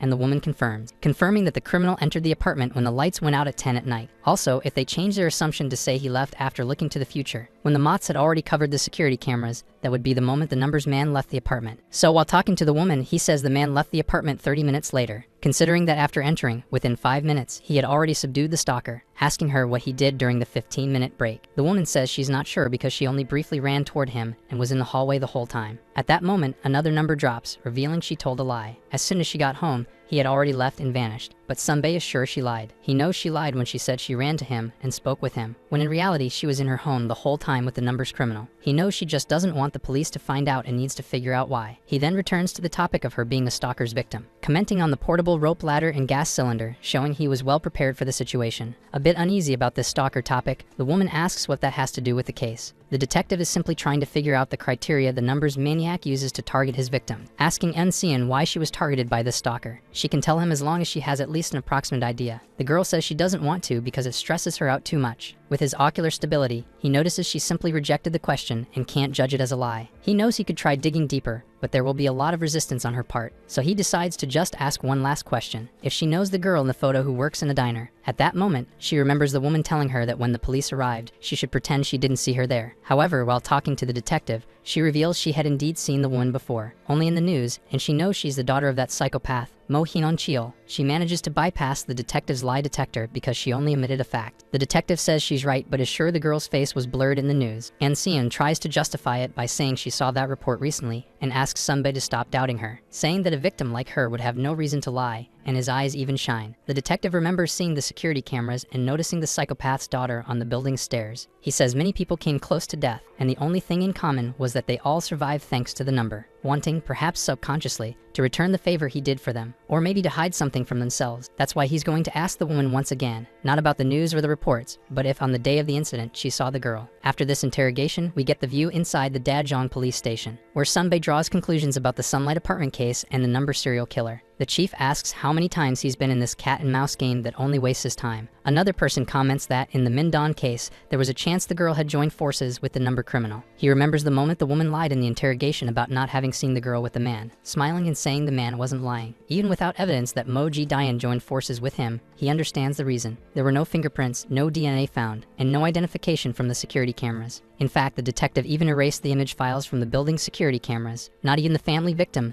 Eun-seon, mentioned anything about Ji being there, even when he said that if she spoke to the police and explained exactly what happened, she wouldn't have any problems. Even continuing to pursue the girl after the Mindon case, he decides to handle this arrest first, and then investigate the number case separately. With his partner in the car leaving the station, she asks if this is the right thing to do. Sunva doesn't see anything wrong with it, since he met the woman on his own and got good answers. After all, hiding the girl is a safety net, because the number can predict the future. He finds it unlikely they'll be able to follow the trail because of the boy. After all, they haven't been able to have an open conversation yet, and he thinks they can't let him get caught by the police officers first. They should deal with some problems first and then follow them. Right after that, we see the girl entering the hospital room to see her father, while the younger one asks what the detective said and if it was really the number. She adds that he also said he doesn't know how they almost came close to death. Something still weighs on the little girl's heart because that stalker had no reason to do it. The older one didn't know who he was, and the younger one wants to understand why he spoke about begging for mercy. They also tell their father that the whole family almost died, and no one knows why the guy did it. Eun-seon tells the younger one that it's over now, and everything will be fine from here on, that they don't need to know these things, and that their father did nothing wrong, and they're alive. They start crying and hugging,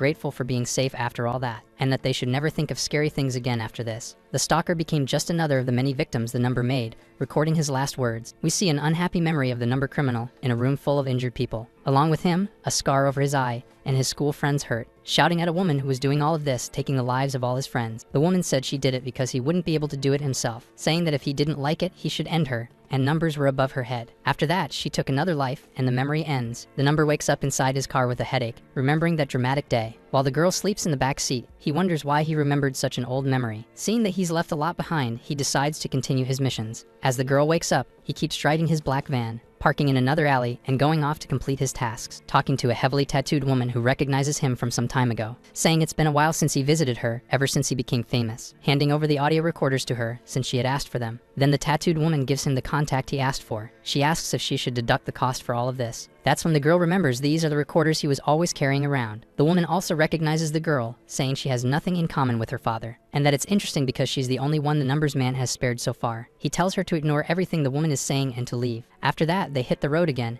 and she asks what those recorders were. Even with him saying it's none of her business, Moji knows they're the last words of the people he eliminates recorded. She asks for whom and why he's delivering those recordings. He says these recordings are the messages of those who have passed, for the ones they would wanted to speak to one last time. In the end, they once again leave a message of their last words for the people they loved. Others instruct their lawyers on how to divide their legacy and inheritance. And there are also those who spend their last breath cursing those who failed and brought their life to an end. She asks why he makes these memos, and the numbers man says that sometimes they're the only proof left behind. When combined, the information from the eliminated connects to the recipient who should receive the message. Just like the useful parts of the will, it's handed to an agent who will deliver the recording without leaving a trace. The girl thinks it's risky since it's recordings from a crime scene, but the man says anything that could alert the police has been removed. Still, the girl doesn't understand why he does it, since he's trying to eliminate potential future criminals. But then he goes and delivers their last words to someone. She asks what the point of that is, since the same thing happened last time. They almost got caught by the police just to pass on the words of a bad person at death's door. From her point of view, he's doing nothing but risking his own neck. Even if she doesn't understand, he tries to show her something, placing blue flowers on a grave, which she asks whose it is, and he says he doesn't know. After all, that man's last wish was to put flowers on his sister's grave. He says the point is that he once had his own reason, but it doesn't matter much now. He simply decided to carry out the final wishes of the people he eliminates, no matter who they are, as long as it's within his reach to fulfill those last requests. Moji Hyan asks if that really applies even to cold-blooded criminals. For the numbers man with the scar on his face, right or wrong, good or bad doesn't matter. As long as they're one of the future criminals he's sending to the coffin, he wants to honor their last wishes. That's the decision he made and has followed ever since, even if the girl thinks it's ridiculous. Taking someone's life to save an innocent was what she thought he had been doing all this time. But now she doesn't know if this man cares about the kind of person he's about to eliminate. It's like he's a machine that just moves according to the way he programmed himself. She wonders if there was something that happened in his past, but she can't help him. She can only wonder what makes a cold-blooded man like him keep doing what he does. Eventually, they reach their destination, and he gets out of the car, stopping in a busy street, a sort of underworld and a very shady place. Our anti-hero says it's the last wish that was on the list of one of the people he took, saying he's here to carry out a revenge that a man couldn't complete. A man who in the photograph has the number 34 above his head. A tattooed guy who's inside a nightclub watching everyone there. A man in front of the masked killer begging for him to end someone's life. Our anti-hero asks who he should eliminate. We see a tattooed man in another man's house, telling this man in the suit that he should have had a better life. Then the man in the suit keeps insisting for Batman to do it while crying heavily. It was at that moment that he handed over the recordings he received in exchange for the photo and information on the tattooed man. That tattooed man who's about to cause trouble involving 34 people. That's why he went to this nightclub looking for the guy, because it's the last wish of one of the people on the list. In the nightclub, the tattooed man asks a waiter for another bottle of alcohol, while talking to someone, saying he's already taken plenty of breaks during the week. This man says he's going to charge $7,000 per head, and there are 3 people. He's been threatened with losing his family if he doesn't follow the conditions, and that's going to happen now. The tattooed man says he takes no pleasure in doing this to civilians. Another man asks if what he's feeling coming from him is guilt. The tattooed man says it's an annoyance and that things won't calm down for a while. Another problem is that he'll have to do it with his hands and can't make it look like an accident. He ends by saying he'll get it done within 6 days. Outside the nightclub,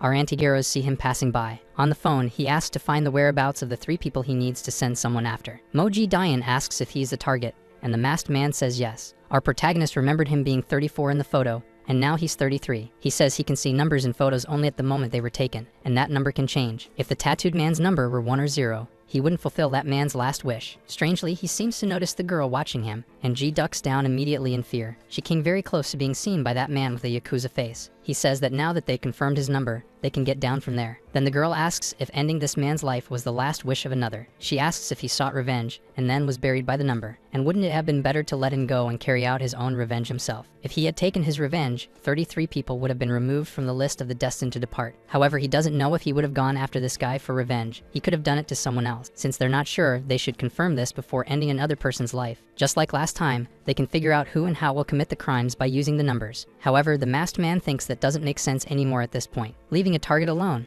he starts recalling memories from the past, when all of his childhood friends were taken to a woman who also saw numbers. That this person he's planning to kill could be bad either way, or not. But the woman said it was different because the people she targeted were destined to become criminals. In the past, the boy asked her how she could be so sure she couldn't even see the numbers. It doesn't matter how many people they will attack or if they will do it. What matters is that they're people either way. That's all these children are. He keeps asking her how she can be so sure of what she's doing when taking these lives. Asking Jay if she can see the difference between which numbers should be allowed to die and which should be saved. He's asking if she can truly tell which lives have value and which are worthless. Which of them should be spared, and who is good or bad just by looking at the numbers. Saying that's impossible to define, he says the girl doesn't know anything. But in her innocence, she asks if it's really that hard to tell. She thinks it might be obvious, like how a hitman would never make a positive difference in the world. When she was a child, the adults were always smoking on the neighborhood streets as she grew up. She didn't know what they were smoking or how harmful it was, but the smell was always unpleasant to her. She thinks that separating bad people this way doesn't have to be so complicated. However, the math-loving serial killer thinks she still hasn't gotten the point. He decides to stay calm since she's just an uninformed child. He doesn't need to work too hard trying to convince her of his reasons. Whatever the case, he just wants a yes or no answer. When she says it's obvious to choose between the life of one man and the 33 people who would be his victims, he asks if she would choose to end his life to save those other victims. Immediately, Moji Hyon answers that she would, and the mysterious emo guy finds that answer sufficient. He needs her to do something for him that's beyond her reach for now. That's why he's going to teach her how to awaken her Sharingan eyes to the next level. He finds out which club he got the job from and based on surveillance, where he's staying. His subordinates usually don't make noise, but it's definitely the office where they operate. He asks the girl how much time he has left to live. Using the eye technique, she notices it's 14 and 9. She imagines it could be 14 hours and 9 minutes, or 14 minutes and 9 seconds. And as factors, since it's greater than 12, it could represent 14 months and 9 days, which leads to the possibility of it being 14 years and 9 months or 14 days and 9 hours. Our protagonist believes it's 14 years and 9 months, especially since he does a job every 2 weeks. Even if he asks his subordinate to do some work, ending up with 33 people in 14 days is enough time. While keeping his eyes on him and looking for an opportunity to send him away, he needs her to monitor his subordinates and take photos and videos of their faces. In addition, he asks her to pay close attention to the number above each of those goons. The girl is a bit shocked at his request to deal with a bunch of grown men. He had warned her it was a bit beyond her limits,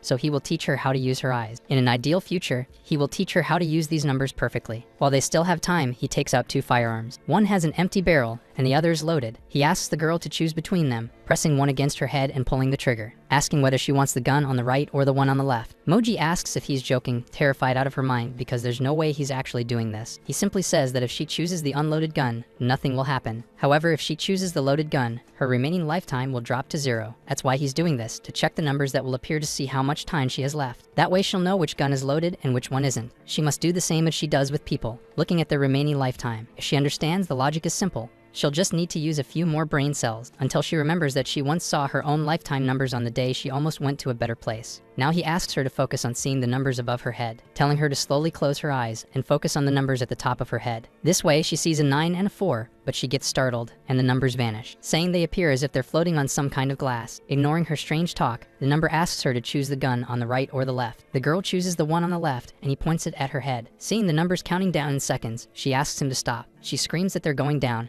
and when he checks, the gun was indeed loaded. Jay asks if he was trying to shoot her or just testing her skills. He says there's always a risk in everything, but as long as she can see the number, it will be easy to figure out the truth. Now he tells her to apply this method to every action she takes from now on. That way she'll be able to turn traps and dangers she couldn't see before. She'll be able to choose an ideal route to move safely. And taking pictures of their faces without getting caught will be very easy, even for a weak little girl like her. She still hasn't said she'll do it, and just like last time, she'll think of a way to save innocent lives. However, she's afraid of making a mistake and ending up in danger, and thus only being a burden to him, making him wish he had done this alone without her. He doesn't believe that and asks why she's worrying so much. Even if she messes up, his numbers won't change. Nothing will stop him from eliminating his targets as usual. So he tells her to stop worrying because his plans aren't so fragile that a little girl could ruin them. After that, they go to that extremely crowded street again, and we see the scared tattooed man. And behind him is obviously the Dark Knight, the man of the numbers, following him. The method the number uses is always to foresee the future, and Jae Hyeon can also use her ability. He must avoid any decrease in the numbers. If one of those numbers changes, it means he failed to take down one of his planned targets, and failing to eliminate them also means failing to save innocent lives, lives of civilians that could have been protected by him. After all this, the number knows better than anyone that he cannot compromise his beliefs. Not even the smallest chance can make him let the numbers drop, because just a single drop, and the number could inevitably mark a final deadline. And it's at that moment, after a cat knocks over a can, that the tattooed man finds him and starts beating him. The two start an intense and aggressive knife fight. After dodging some blows, the tattooed man says he's a bit better than he expected. Then he asks who he is and who it is this time that's after him. The comic book hero fan takes off his mask to say something to him. This encounter marks the second time the anti-hero faced a deadline. Suddenly, the henchman and the tattooed guy enter the place, scaring everyone, ordering his men to violently throw everyone out, and also telling them to throw the manager out. So while they're beating people, the guys start looking for their white-haired manager, beginning to search together with his men for the manager who must be hiding. While they all beat several men until they find a white-haired man. All messed up, the man asks who they are and why they're doing all this. The man who looks like a Yakuza does an oral exam on him, except using a knife. On the floor, the manager begs him to spare his life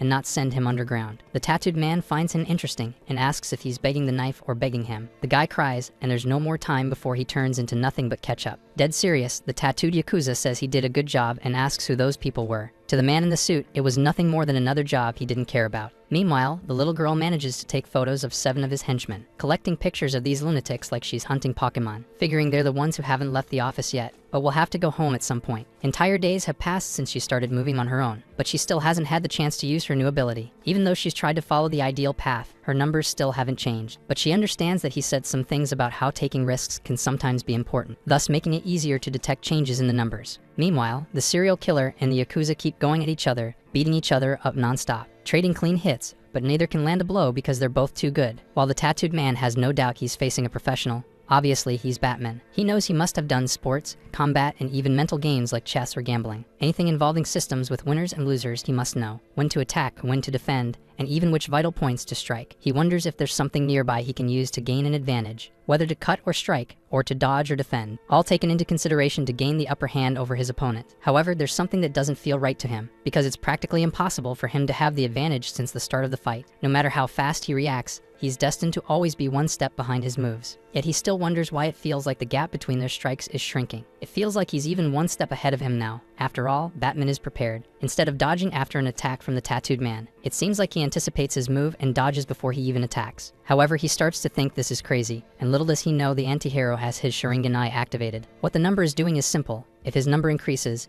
it means he's on the right path. But if it reaches 0, it means he made a mistake. The only difference is that he applies his method to every action he takes, like a machine. While they need to use their eyes to observe other people's numbers, they usually don't need to look at their own numbers, but they are visible in their minds. The decisions they make lead to specific futures, and the numbers reflect their future. All these factors are processed within seconds in the emo superhero's brain. Therefore, the ideal path is created when a number can't be changed. It's at that moment he finally manages to land a hit on the tattooed guy, finally injuring him and then immediately landing a huge kick to his chest. This goes beyond the understanding of an ordinary person, but the number developed this system, which proves in practice that it works as soon as he knocks the guy to the ground. Knowing the maniac's name is Choi Chong-hyuk, number 33. After finishing this man, he'll be able to save the lives of 33 innocents. It's at that moment that the genius Albert Einstein realizes he's the numbers criminal. He starts laughing because everything begins to make sense in his head, including the fact that he had foreseen the future. He then says he's just like that albino person. That alone makes our protagonist recall war memories from so much trauma. His face turns completely blank, triggering his trauma. Meanwhile, the girl starts running away from some tattooed thugs working for the guy. She even ends up cornered by them. They offer her a fry, saying it will be Moji Hyeon's last meal. Our protagonist, stuck in war memories, grabs the man by the collar and tells him to repeat what he said about the albino girl who could see numbers just like him. Then the Yakuza man starts having a flashback of a very violent day, where that albino girl was beating up a bunch of people. Staring at her, the tattooed man says he lost his job because she arrived first and took out his targets. He then asked who she was and if she was also there to do a job. She explained that she was there because all those men she just wiped out had beaten up children in the street. They used violence, and she even thought he might be part of that group, asking him in a bizarre way if he was part of the group of good people. Then he explains to our anti-hero that this happened in China when they had the same target. But that was years ago. He He doesn't know exactly who the girl is. Taking advantage of the moment when the number is in shock upon hearing this, the guy hits him with a brick, a real cheap shot. Even if he knew where the woman was, he wouldn't tell, and then he pushes him away. Our protagonist immediately becomes alert and notices the number above the man's head changing. He knows he's strained his eyes a lot in a short period, using them several times. Seeing the man plan his escape, and thinking about the fact that he met that albino woman in China who caused him trauma, he knows that now that he's escaped, he must be heading to his home or his office. In the car, fleeing with his goons, he starts putting on some bandages. They ask the boss if he's okay and who did this to him. The moment he says it was the number's criminal,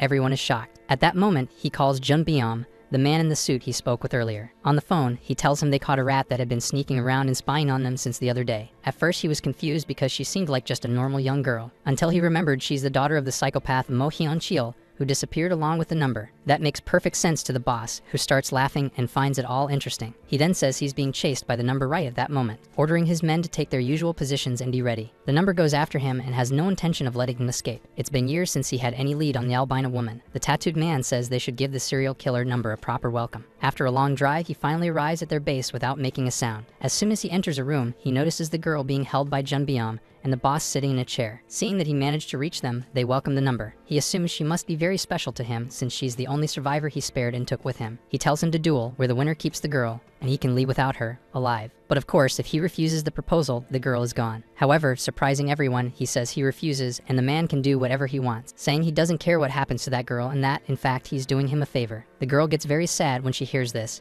and they are left confused. But several of his goons show up at that moment. The Yakuza guy says that if he lets fear take over, he's done for, and he knows what to do, saying the only way to survive his men is by attacking them. But the guys say that no matter how strong he is, he's only got 2 arms, and they're a crowd. If each one of them lands a hit, they can stab him at least 15 times. That's the deal the goons make with the boss. Our protagonist tells him to refresh his memory in the meantime because he has many questions for the guy. As soon as he remembers everything and he's done defeating them all, he says the boss will have to answer all his questions. Meanwhile, the tattooed guy orders them to end the child's life. However, Moji Hyen activates her ocular ability. She remembers him talking about taking necessary risks and then saying he refused the boss's offer, saying that they would even be doing him a favor. All of this pushed the girl to want to survive. The conversation where he said he would help her understand the difference in the numbers and make choices that would prolong her life. Remembering everything he taught her, she wonders what she should choose in a situation like this. Meanwhile, the Yakuza tattooed guy orders them to kill Moji Hyen. Ji gets scared when our protagonist points a gun at her and seems like he's going to shoot. Her ocular ability active, she wonders if she made the right choice. After all, the number is high, and she takes the shot, falling back but staying alive. Then he starts firing again,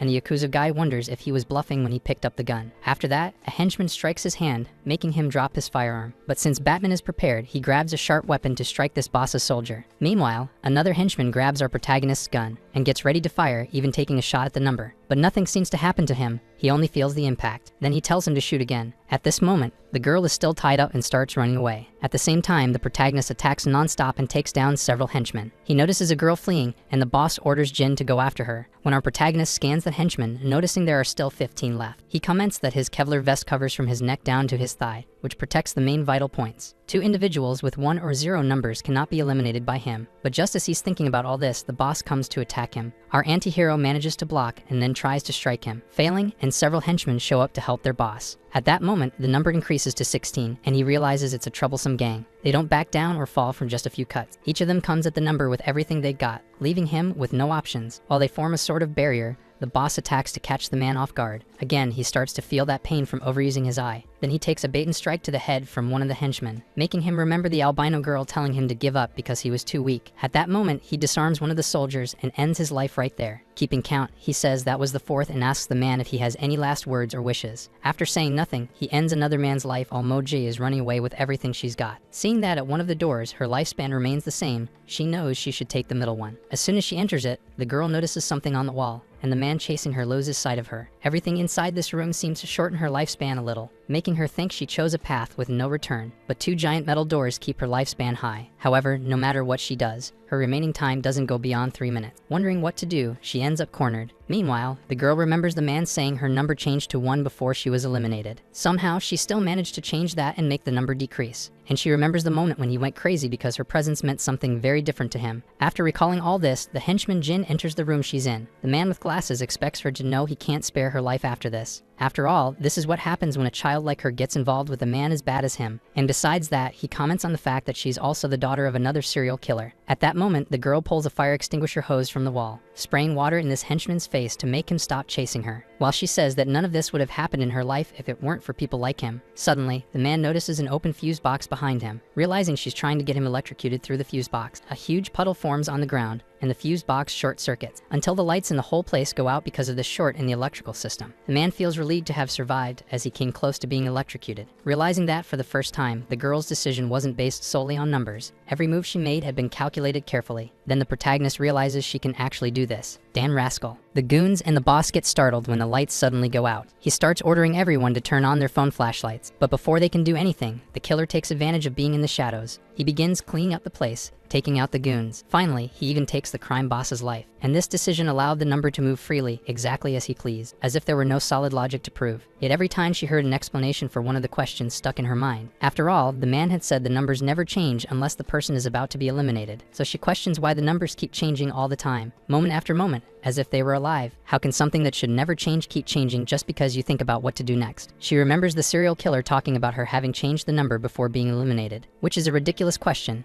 even if it's simple. After all, that's all she needs to do if she doesn't want to be eliminated, and there's no need to question it so much. However, it's true that she can change numbers that should never change. This is proven at the moment our protagonist starts taking the lives of several henchmen. At the moment the lights go out, and he is able to use his eyes to see and attack them. Then all this means he can also reach future prediction through numbers. Intercept destiny because of it as well. Once again, we see the moment when the protagonist starts attacking them all in the dark, because this decision allowed the number to move freely, exactly as he wanted. The only thing she could do was buy herself more time, thus extending her lifespan enough to shape the future the way she needs. And the number could also take out his enemies however he wished. Meanwhile, the number wipes out the crime boss's henchmen, attacking them one by one with his special vision, which allows him to do all this in the dark. When the crime boss hears all his men being taken out, he already knows he'll be next. Then he attacks him, saying they should start from the beginning and try again. He begins recording a tape and states the man's name, Choi Chong-huk, and the number of victims, 33. Grabbing his injured neck, he says that by eliminating him, he will be fulfilling someone else's wish. However, he will grant him the same right to have a final wish that he can carry out for him, saying he can make one wish as long as it's within his power to fulfill it. He says this is the last chance to tell him everything he knows about the albino woman who can also see numbers. The girl hears this conversation, and the boss wants to know what happens if his wish is to stay alive. Our protagonist says that's not possible because if he survives, he will end up taking the lives of 33 innocents one day. That's the reason he must take the man's life, so the civilians can continue their lives normally. The man starts laughing, finding it a joke, as he has never met anyone so ignorant in his life, telling our protagonist that it makes no sense at all, saying his men won't stop just because they suddenly stop getting orders from him. If one blade breaks, they simply replace it. Our protagonist says it's impossible to break all those blades, but he can't just sit and do nothing while watching him reap innocent lives. He then asks angrily when the incident in China happened, and how he discovered that the woman could see numbers. The boss says she is in Korea at this very moment, and takes advantage of our protagonist's outrage to try to take his life. However, his knife goes flying as the protagonist had already noticed the movement and threw it away. Before dying, he says it's going to be a war between the lunatics who can see numbers, and tells him that if he struggled this much against the boss, he doubts he will survive a real fight against those people. Right after that, the boss is gone, and he stops speaking, leaving a heavy atmosphere in the air. Noticing the girl is behind him, he says it's time to leave. Moji asks what they should do with the man in glasses, and the protagonist says his number is 0, saying they can't eliminate him because of that. Then the girl asks if he's okay with all of this. She also says she moved according to the numbers the way he taught her. She even discovered something new, but before she could tell him, something happened. Our protagonist falls down the stairs as his brain reaches its limit. In response, he begins to sink deep into the corners of his mind, deeper and deeper into his buried memories of his mysterious origin, remembering a day in the classroom when the albino girl appeared, excited about the arrival of a new classmate. The albino girl asked for his real name. However, the protagonist told her he didn't have a name yet. It all started 19 years ago, before the number incident that ruined his life. He wonders when he had his first memory again. He remembers opening his eyes and trying to understand where he was. A memory that happened a long time ago. No matter how much he tries to remember, he's already forgotten. He can't recall anything before that day. An older woman was helping him as he was collapsing on the street, freezing to death, asking if he'd like to come with her and offering genuine help. He wonders if, that day, he took her hand or not. Somehow, he found a book hidden under the desk. It was a kind of comic book about a mysterious hero that he immediately started reading. Several parts that even seemed like his life in the future. At that moment, the albino girl appeared and asked if he was enjoying the book. She said she had found a secret place where she got all those books, but he couldn't tell the teacher because she got in big trouble last time they found out. Our protagonist promised he wouldn't tell anyone, and then she asked how old he was, but he doesn't even remember how old he was in that memory, telling her he was between 5 and 6 years old,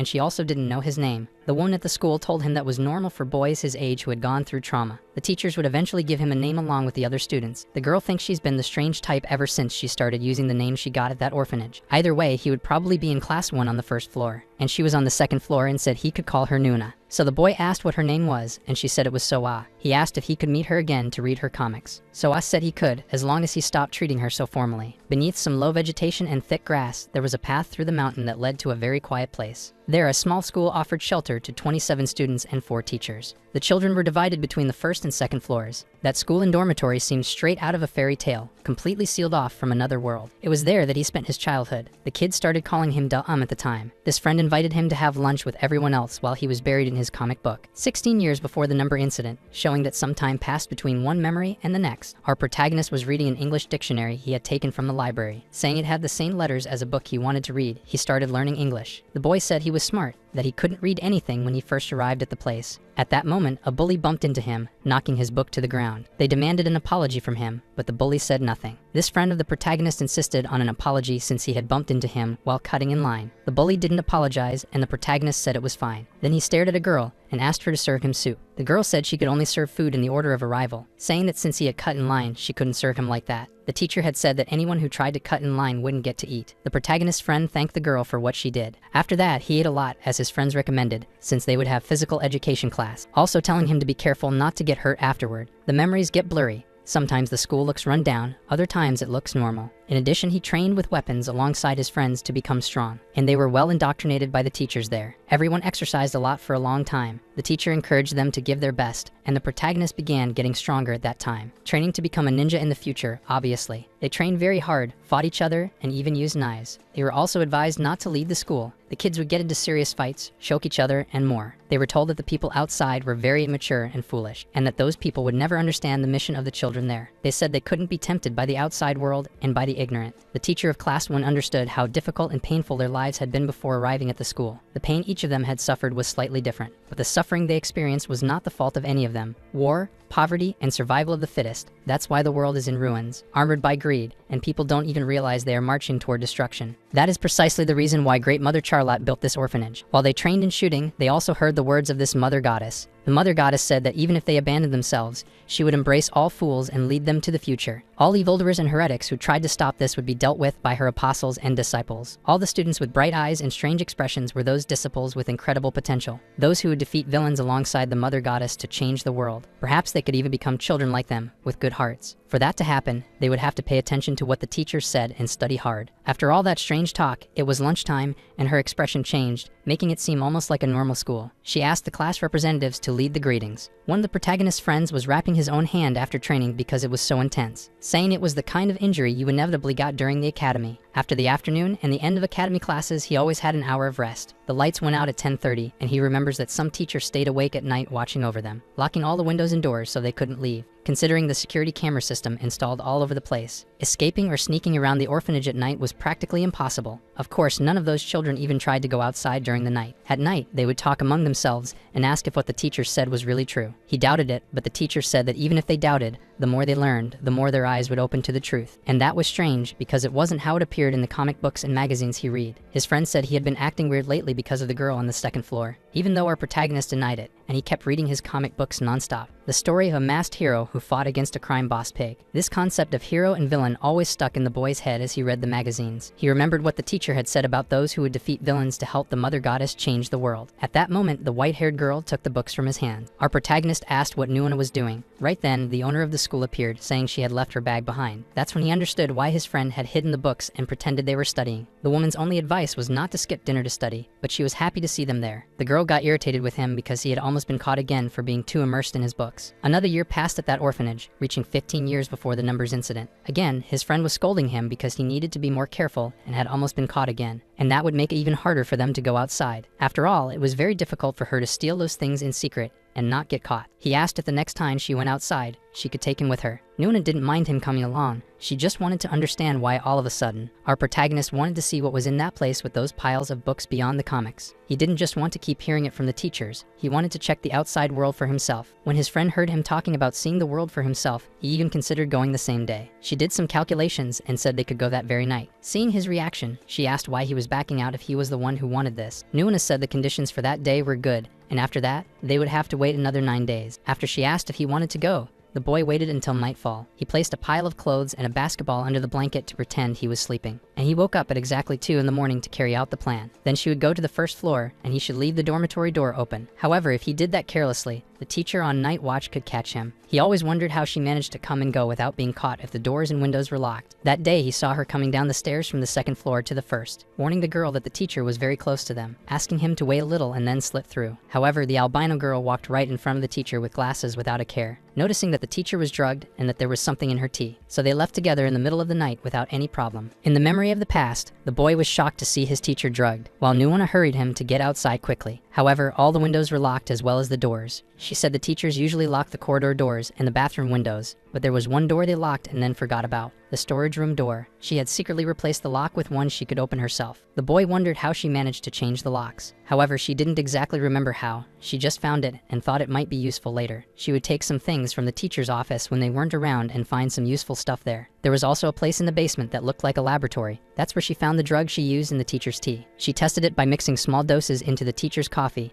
and the social studies teacher was the most careless. So it had to be when she was on night shift along with the full moon, which only happened on Monday and Tuesday. If it wasn't on those days, they would have to wait a long time to do it again. While hearing all this explanation, the boy got a bit upset and told Nuana to wait, asking if it was really right to do this since the teacher could get seriously hurt. The girl said she had tested it a few times, and the teacher would be fine. She probably wouldn't even remember what happened the next day. Then she told him to be careful when jumping because the drop there was higher than it looked. When they reached a certain spot, they stopped moving because of the security cameras. After all, they all rotated to cover blind spots, so they had to move at the moment when none of the cameras were covering the area. Now he was asking if it was time yet, since they were facing the other way, and the girl told him to wait a bit longer. Then she explained the order in which the cameras covered the places and how many seconds they stayed. It was a boring, nerdy explanation that didn't matter much. She explained that the next blind spot would happen in many seconds when the cameras were no longer pointed there, saying they should wait about 3 minutes for that to happen. Our protagonist asked how many times she had gone back and forth to be able to calculate the entire camera pattern. She said it was about 600 times, but the point was that she didn't calculate. She could somehow see it. She said she had roamed the school since she was a child and imagined all that security was already because of her. But no matter what they tried, they couldn't stop her explorer spirit. They could block her, but she would find a way to get around it and keep exploring, until they started putting people on night watch, which got in her way. She noticed the boy wouldn't stop thinking about the state they had left the teacher in, and our protagonist revealed he was startled by the affection on her face. They continued learning that everyone there had been blessed in the same way by the mother goddess. Aside from training moments, no one in that orphanage could hurt one another, and they learned that the people outside were bad and that they shouldn't leave or disobey the teachers. Then she hugged her friend and said that just as Doam said, it could be dangerous to do this. She commented that if this drug was so dangerous, she questioned why the teachers had it in the first place, and also to a place where children are not allowed to enter. She asks if he also feels that there's something strange about that place, that being one of the reasons why he wants to go with her to see the outside world. He questions if hitting others is wrong, then the character in his comic book is also bad for hitting villains. However, the protagonist thinks not, because the villains started doing bad things first. Then the girl says the teachers did the same by locking them up, and that's why she does what she can. If they are bad people, then it's fine to do bad things to them too. After that, she stands up, as there are only 20 seconds left to cross the area, pointing to a tree that he must run to within 10 seconds. She asks if Doam knows that, besides Class 1 and Class 2, there's an honor class for those with certain talent. Next year, she will graduate from Class 2 and move to the honor class. She says that if he has that same talent and meets those conditions, he can enter that room. If that happens, she will tell him everything about what she plans to do, and about the plans she's making. She will tell him everything with no exceptions. At that moment, he had already started manifesting his ocular ability with numbers. Looking back, he thinks it started that day. He can't remember completely. Maybe it was a little later. He even thinks it was much later, after things went downhill. He can't be too specific, but he knew he couldn't interfere too much. As obvious as it seems now, looking back at the time, he thought it was just a trick of his eyes. When it came to numbers and their meanings, he began to notice them clearly 1 year after the manifestation, reaching the date of 14 years before the numbers incident happening now. Then the owner of the place appears to say it's been half a year since they arrived in Class 2. That's why she will hold a counseling session for the first time in a long while with the science teacher. As she calls the students' names, they go to the counseling room. First, they call number 1, who is the protagonist's friend Han Gyol, admitted there 7 years ago. He has a high ranking because he's good at training, shooting, and academics. The science teacher says that among his peers, He has shown himself to be the most motivated. Han Gyeol says he did all that because he wanted to be special. He always wanted to enter the honor class and graduate as one of the top-ranked students. That way he could work directly alongside the mother goddess. And now he understands that if it weren't for the teachers and friends, he wouldn't know how precious and special he is. He would have been ignored and mistreated by his father, eventually withering away and losing his purpose. Meanwhile, another girl is accused of lacking motivation. It's her 5th year since admission. Among her peers, she's at the top in many aspects, but deep down, when it comes to training, she's asked if she's afraid of hurting others and punishing evil in the name of the mother goddess. The girl says it's not that. She just prefers to study a lot and be useful. And she understands that compared to her peers, she's weak. Next comes Kang Chang, who is in his 6th year since admission. He has a poor mind for academics but makes up for it in training. They ask if he has any physical problems, burning eyes, or constant headaches. Meanwhile, the science teacher notes down the symptoms of eye premonition. Right away, our protagonist says he feels all that frequently and is also in his 6th year since admission. He says those sensations started about a year ago. His teacher wishes he had mentioned this earlier and also asks if he's ever seen something like numbers. At that exact moment, our protagonist sees the number 11 above the man's head. Remembering what his friend said about students with special talents going to the honor class, she had said the requirements were very strict and few people would get in. The boy wasn't entirely sure if it was a number, but it looked like a heat wave moving around. Soon the teacher filled out the boy's form, noting that he felt the symptoms of premonition. After finishing the questions, he realizes the boy is the last in line, so he tells him to return to the classroom and bring some children for him to examine, asking him to take the other students to the science lab in the basement. The teacher says that this year's harvest is good. Then he took all the students who had gone before him to that laboratory. The best boy in the class didn't even know there was an underground corridor like that, and the girl could smell something foul. When the bully asked, our protagonist said the place was to the right. Seeing the number 2 above the men's heads and the number 1 above the girl's head, it had already been a year since he had started seeing the numbers without knowing their meaning. By this point, he already knew how to freely control when the numbers appeared and disappeared from his vision. The reason he had deliberately hidden this was after seeing the teacher's reaction, which seemed desperate. He thought that merely saying he had seen something would be enough to get him into the honor class. However, he realized far too late what was really happening there. Seeing his science teacher with a man tied up and covered in tomato sauce, telling the students there were always bad people like this out there, desperate to find something they could take for themselves, sneaking through the forest to secretly film their orphanage. That's why this teacher always told them to be careful when moving outside the building, asking everyone there who would start and placing a firearm on the table. The completely insane teacher said the first person to shoot would be accepted into the honor class immediately, saying that at such a close distance, they didn't have to worry about missing the shot, grabbing the girl's shoulder, saying she was too afraid, so she should be the first to shoot, encouraging her to do this madness because at some point, she had said she would have the courage to do it. He began to manipulate her, asking if what she had said about wanting to become stronger like the others was a lie. Typical of mad scientists, he made the girl start aiming at the man in the suit, pushing her to do it, then pointing the gun at the bald bully's head, saying that now she didn't need to hesitate anymore and could shoot at once. Even knowing this was a process for her, because by overcoming the instinct of fear, her spirit would grow stronger, forcing her to commit this crime or else he would end her classmate's life. At that moment, the number 1 appeared above her head in our protagonist's vision, and she began to cry. However, it wasn't her who fired, it was another boy who had snatched the gun from her hands, shooting the man who was tied up with a sack over his head, leaving our protagonist with trauma for the rest of his life. After that, the number above the boy's head decreased to 1. Then he dropped the gun on the floor and asked if the test was already over, saying that if one candidate had already succeeded, then the test could end. But the science teacher started laughing and pulled back a curtain, saying there were still 3 people left from those caught spying on the orphanage, commenting again that whoever did it first would have the advantage, that the first to shoot and finish off these people would go straight to the honor class. If 2 of the 3 remained, he would do the same fun little jigsaw-style game, and he wouldn't send the last person back to class without promoting them to the honor class. If they thought they couldn't do it, he would help them the same way he had before. While he tortured the students, the albino girl was holding a firearm behind the door, making our protagonist hold a gun and shoot at rats. Looking back now, he realizes that wasn't even a test, since their 4 promotions had already been decided. That was discipline, and they were forced to experience heavy things and eliminate people, all to mold them into usable mental tools. They laid the groundwork for it, forcing our protagonist to shoot, or else his friend would pay the price. Meanwhile, behind the door, the albino girl was waiting to step in and have some fun. Knowing the new set of people was coming, she passed by just in case. Compared to the past, the teacher really hadn't changed anything for her. Even though it was earlier than expected, they knew it would be fine, even if they moved some things around. Then she started walking into the room with her gun in hand, counting the timing of the footsteps and their force. She knew it was the teacher with a motorcycle helmet, the one who did night patrol at the place and seemed to be able to sense her there, asking if she was just a student and from which floor in class she was. Knowing she must be the one who stole the training pistol and swapped it for a fake. Not even in the man's shadow, she begins aiming to hit him, but he turns off the lights and activates the emergency ones. Then he runs past extremely fast, making her fire in desperation. The shots hit the glass, and the science teacher notices there's someone there. In addition, the shots pierce the man's helmet, except he had used the helmet as bait and wasn't actually hit, revealing his face and pulling out his firearm against her. But just as he's about to shoot,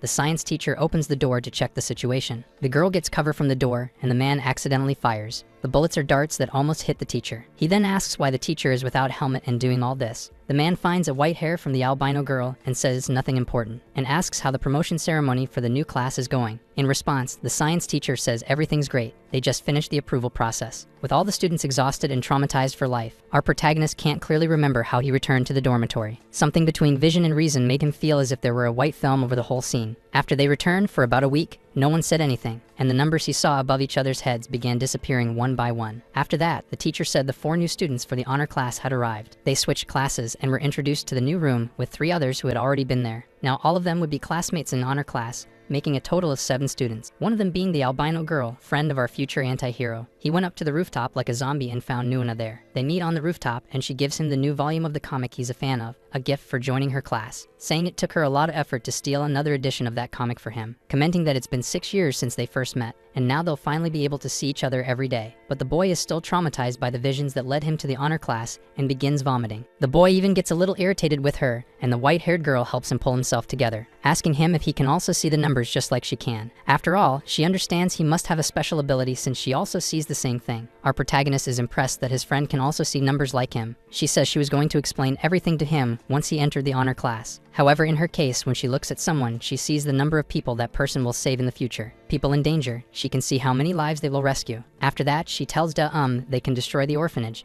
and take down the teachers to be free. Together, just the 2 of them could easily do it and become heroes. Just like in the comics he reads about the guy in the crow outfit. The boy is shocked to understand that the numbers she sees are about people to be saved. Then she asks how many people the 2 of them could save in the future if they work together. And then she asks what kind of numbers sees in his vision. But the protagonist becomes upset, not understanding what she means by saving people like a hero. He then asks how she knows what her numbers mean. The girl doesn't answer and instead asks if he doesn't know what his own numbers mean yet. She hadn't expected that and asks him to remember clearly again. The very first moment when the numbers he saw changed, he knows that for over a year, the numbers hadn't changed at all. They began to drop one by one at that moment the day before. Then the girl asks if anything comes to his mind, and he sees an exorbitant number above her head. He then asks if Nuana is serious about burying the teachers. The girl smiles and says yes, because it's going to be easier than you think. In the end, they want to cultivate children who are voluntarily loyal to them. They don't try to subdue them by force or control them physically. After all, at first they act like a family, building bonds and connections like good teachers. And after they make them dependent on that sense of belonging, they force the children to commit crimes and trample their own essence so that they can never take their own initiative again. None of those teachers are anything special. If you look beneath the layers, they're just ordinary people. Ordinary people who won't survive if they're hit while sleeping. Our protagonist feels disgusted hearing her frightening plan. Nuana says her only problem is the teacher who wears a motorcycle helmet. She doesn't think she can deal with that teacher alone and has tried snooping around the place. So she forms a plan to be carried out on November 17 of the following year. It's the only day of the year when the helmet teacher will be on vacation. First, they must take out all the remaining teachers and seize control of the orphanage. Second, deal with the helmet teacher when he returns the day after his vacation. Finally, find the person who established the orphanage, the mother goddess Charlotte, and ultimately tear her from her position, her facilities, and her connections. The helmet guy and the goodbye to mother won't be easy to face alone, but the fact that they met while reading comics that day, and the fact that they have special superpowers is something she calls destiny. That's why she extended her hand to him and asked him to join her in this plan, so they could defeat the villains and become heroes together. A beautiful, wholesome romance story. The boy sat on the floor and fought for a long time, then asked if that was the reason she wanted him to go to the honor class. After all, during the promotion ceremony, she wanted him to see just how bad the teachers were in practice, and at the same time take someone's life, so he would now be capable of doing the same to the teachers alongside her. In truth, she says that wasn't his real intention. However, being in the honor class, he could learn more about his eye superpower. The teachers want them to develop individuality even if they have no expectations for the honor class students. But if a student with an ability shows up, it's like they hit the lottery. Our protagonist asks if his friend also had to eliminate someone during her ceremony. He can't get out of his head the things he learned that were ways to hurt and kill people. For him, it was just knowledge to reach a high ranking and avoid getting scolded by the teachers at school. Our protagonist thought it was just stuff he had to know and never intended to use in practice. He imagines it's the same for the other students who always pretended to be rebellious, saying that he was the same way, always faking it and never thinking like that. Nuana says that if they all keep being like that, In the future, they'll become as bad as the teachers. Our protagonist says he's going to run away soon, saying he won't interfere with the girl's plan and will escape with his friends when the opportunity comes. Then he hands her the comic book and gives it back, stating that he can't be a superhero like the crow from the comic. After that, he leaves, not knowing that in the future he'll end up exactly like the guy from the comic. Remembering this memory in the future, he gets angry at his past self, repeating over and over that he was wrong and should have gotten out of that situation, that he should have ended the girl's life right there, because the number above her head was very high and very suspicious. He should have understood that it was connected to the people she would eliminate in the future. He blames himself and thinks he should have questioned why she said she would destroy the orphanage, and the fact that she never mentioned wanting to take out the kids there as well. Remembering what she said about doing bad things to bad people, just like in the Crow comic. Nuna insisted it was easy to do that,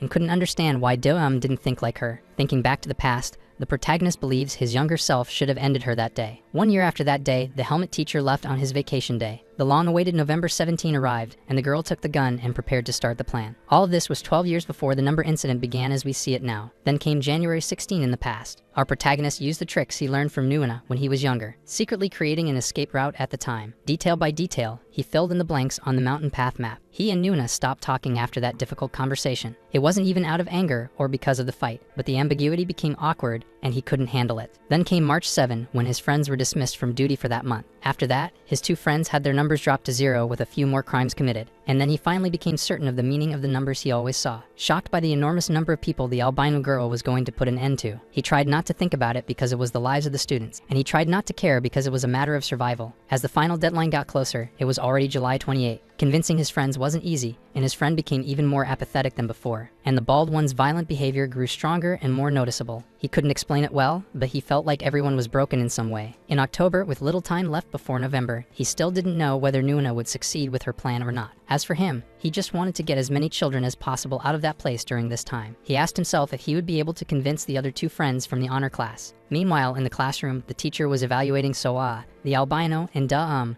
our protagonist. The teacher told the red-haired student to be careful of the darkness in the hallway. Then she began explaining Da-um's plan and saying he was a strange boy with twisted talk, talking about the strange things he wrote in his diary that couldn't be his real feelings. The teacher said she knew that they didn't need to worry, and that she would speak with Da-um. She also asked to be informed if anything similar happened with his classmates, saying he needed to guide his peers to his side. However, the albino girl was able to hear everything through a listening device. She said it was a shame because it was a diary only she had been secretly reading, until finally November 16, 2012 arrived, the moment when the helmeted teacher began to leave and she prepared her revenge. This being 12 years before the number serial killer incident. In a chase, one of the teachers was already wounded, running after the girl with a gun in hand, shooting at Nuna, who didn't even have to move to dodge. She asked what was wrong, telling the teacher she should just discard her. Getting inside the woman's head, she said there's no way a pistol at this distance could miss her. The teacher shouted that she wouldn't get away with this. Mocking her, the girl began teaching her the proper way to shoot, using both hands and squeezing the trigger, saying it should be done slowly, as if inserting a needle. At that moment, she shot her teacher, and the number count dropped, indicating she had eliminated the woman. Her science teacher said she had learned very well, and began firing his own gun at her, commenting that he had taught the albino very well how to use weapons, but the girl managed to take cover behind a door to avoid the shots, counting each shot he fired until the point when he would be out of ammo. As soon as he tried to reload, the girl threw a lab coat at him, obstructing his view and rushing toward the long-haired teacher. She remembered telling Da-um that in the future they could save many people together. Only that could happen after eliminating the teachers first. Again, her number count dropped when she eliminated that teacher. Our protagonist heard the gunfire upstairs and realized her plan had begun, encouraging his friend to escape through the bedroom window while this was happening. The next moment, the white-haired girl was pointing a gun at the chubby teacher. The teacher revealed that she had been arrogant from the beginning until now. She thought a moderate amount of rebellion could be useful, which is why she allowed her to be that way. But in the end, she only betrayed the teacher and didn't understand the graciousness behind her upbringing. Nuna said she was doing well not admitting her mistakes even at the very end. She shouldn't abandon everything as if she had reached enlightenment. As a villain, she should cry and fight shamefully and horribly until the end of her life. Smiling, the girl asked for a bit of that chaos and catharsis. But someone appeared and put a knife to her neck to stop her. A student dressed in black clothes tried to prevent her from taking her revenge. The teacher apologized, saying she wasn't the only one who could see numbers in that sense. Another person appeared, pointing a gun at her, saying she wasn't the only one who could see the number. Seeing the two others who were always in the honor class now against her, asking what they were doing since she had been trying to save them. The girl with bangs finds it funny because no one asked her to do this. He said that graduating at the top was close, as was becoming a subordinate of the mother goddess. The teacher said that if it weren't for her ruining everything, things could have been different. Nuna begins thinking about the Crow comic book, carrying out his revenge against the villains. She realized that all the students had already been contaminated by the strange indoctrination of that school, thinking that maybe it was too late to bring them back to their senses. That's why she now considers them villains too and points her gun at them. It was at that moment that she began shooting at the students she grew up with, leaving our protagonist and his friend frightened, making them set up a barricade against the door so she wouldn't break in. He said he kept watching the window and noticed it was blocked. His red-haired friend appeared, pointing a gun at and asking him to stop and go slowly, saying that all of them had been played for fools by Nuna. Our video ends here. If you enjoyed it, please like and subscribe to the channel. Until next time, bye bye.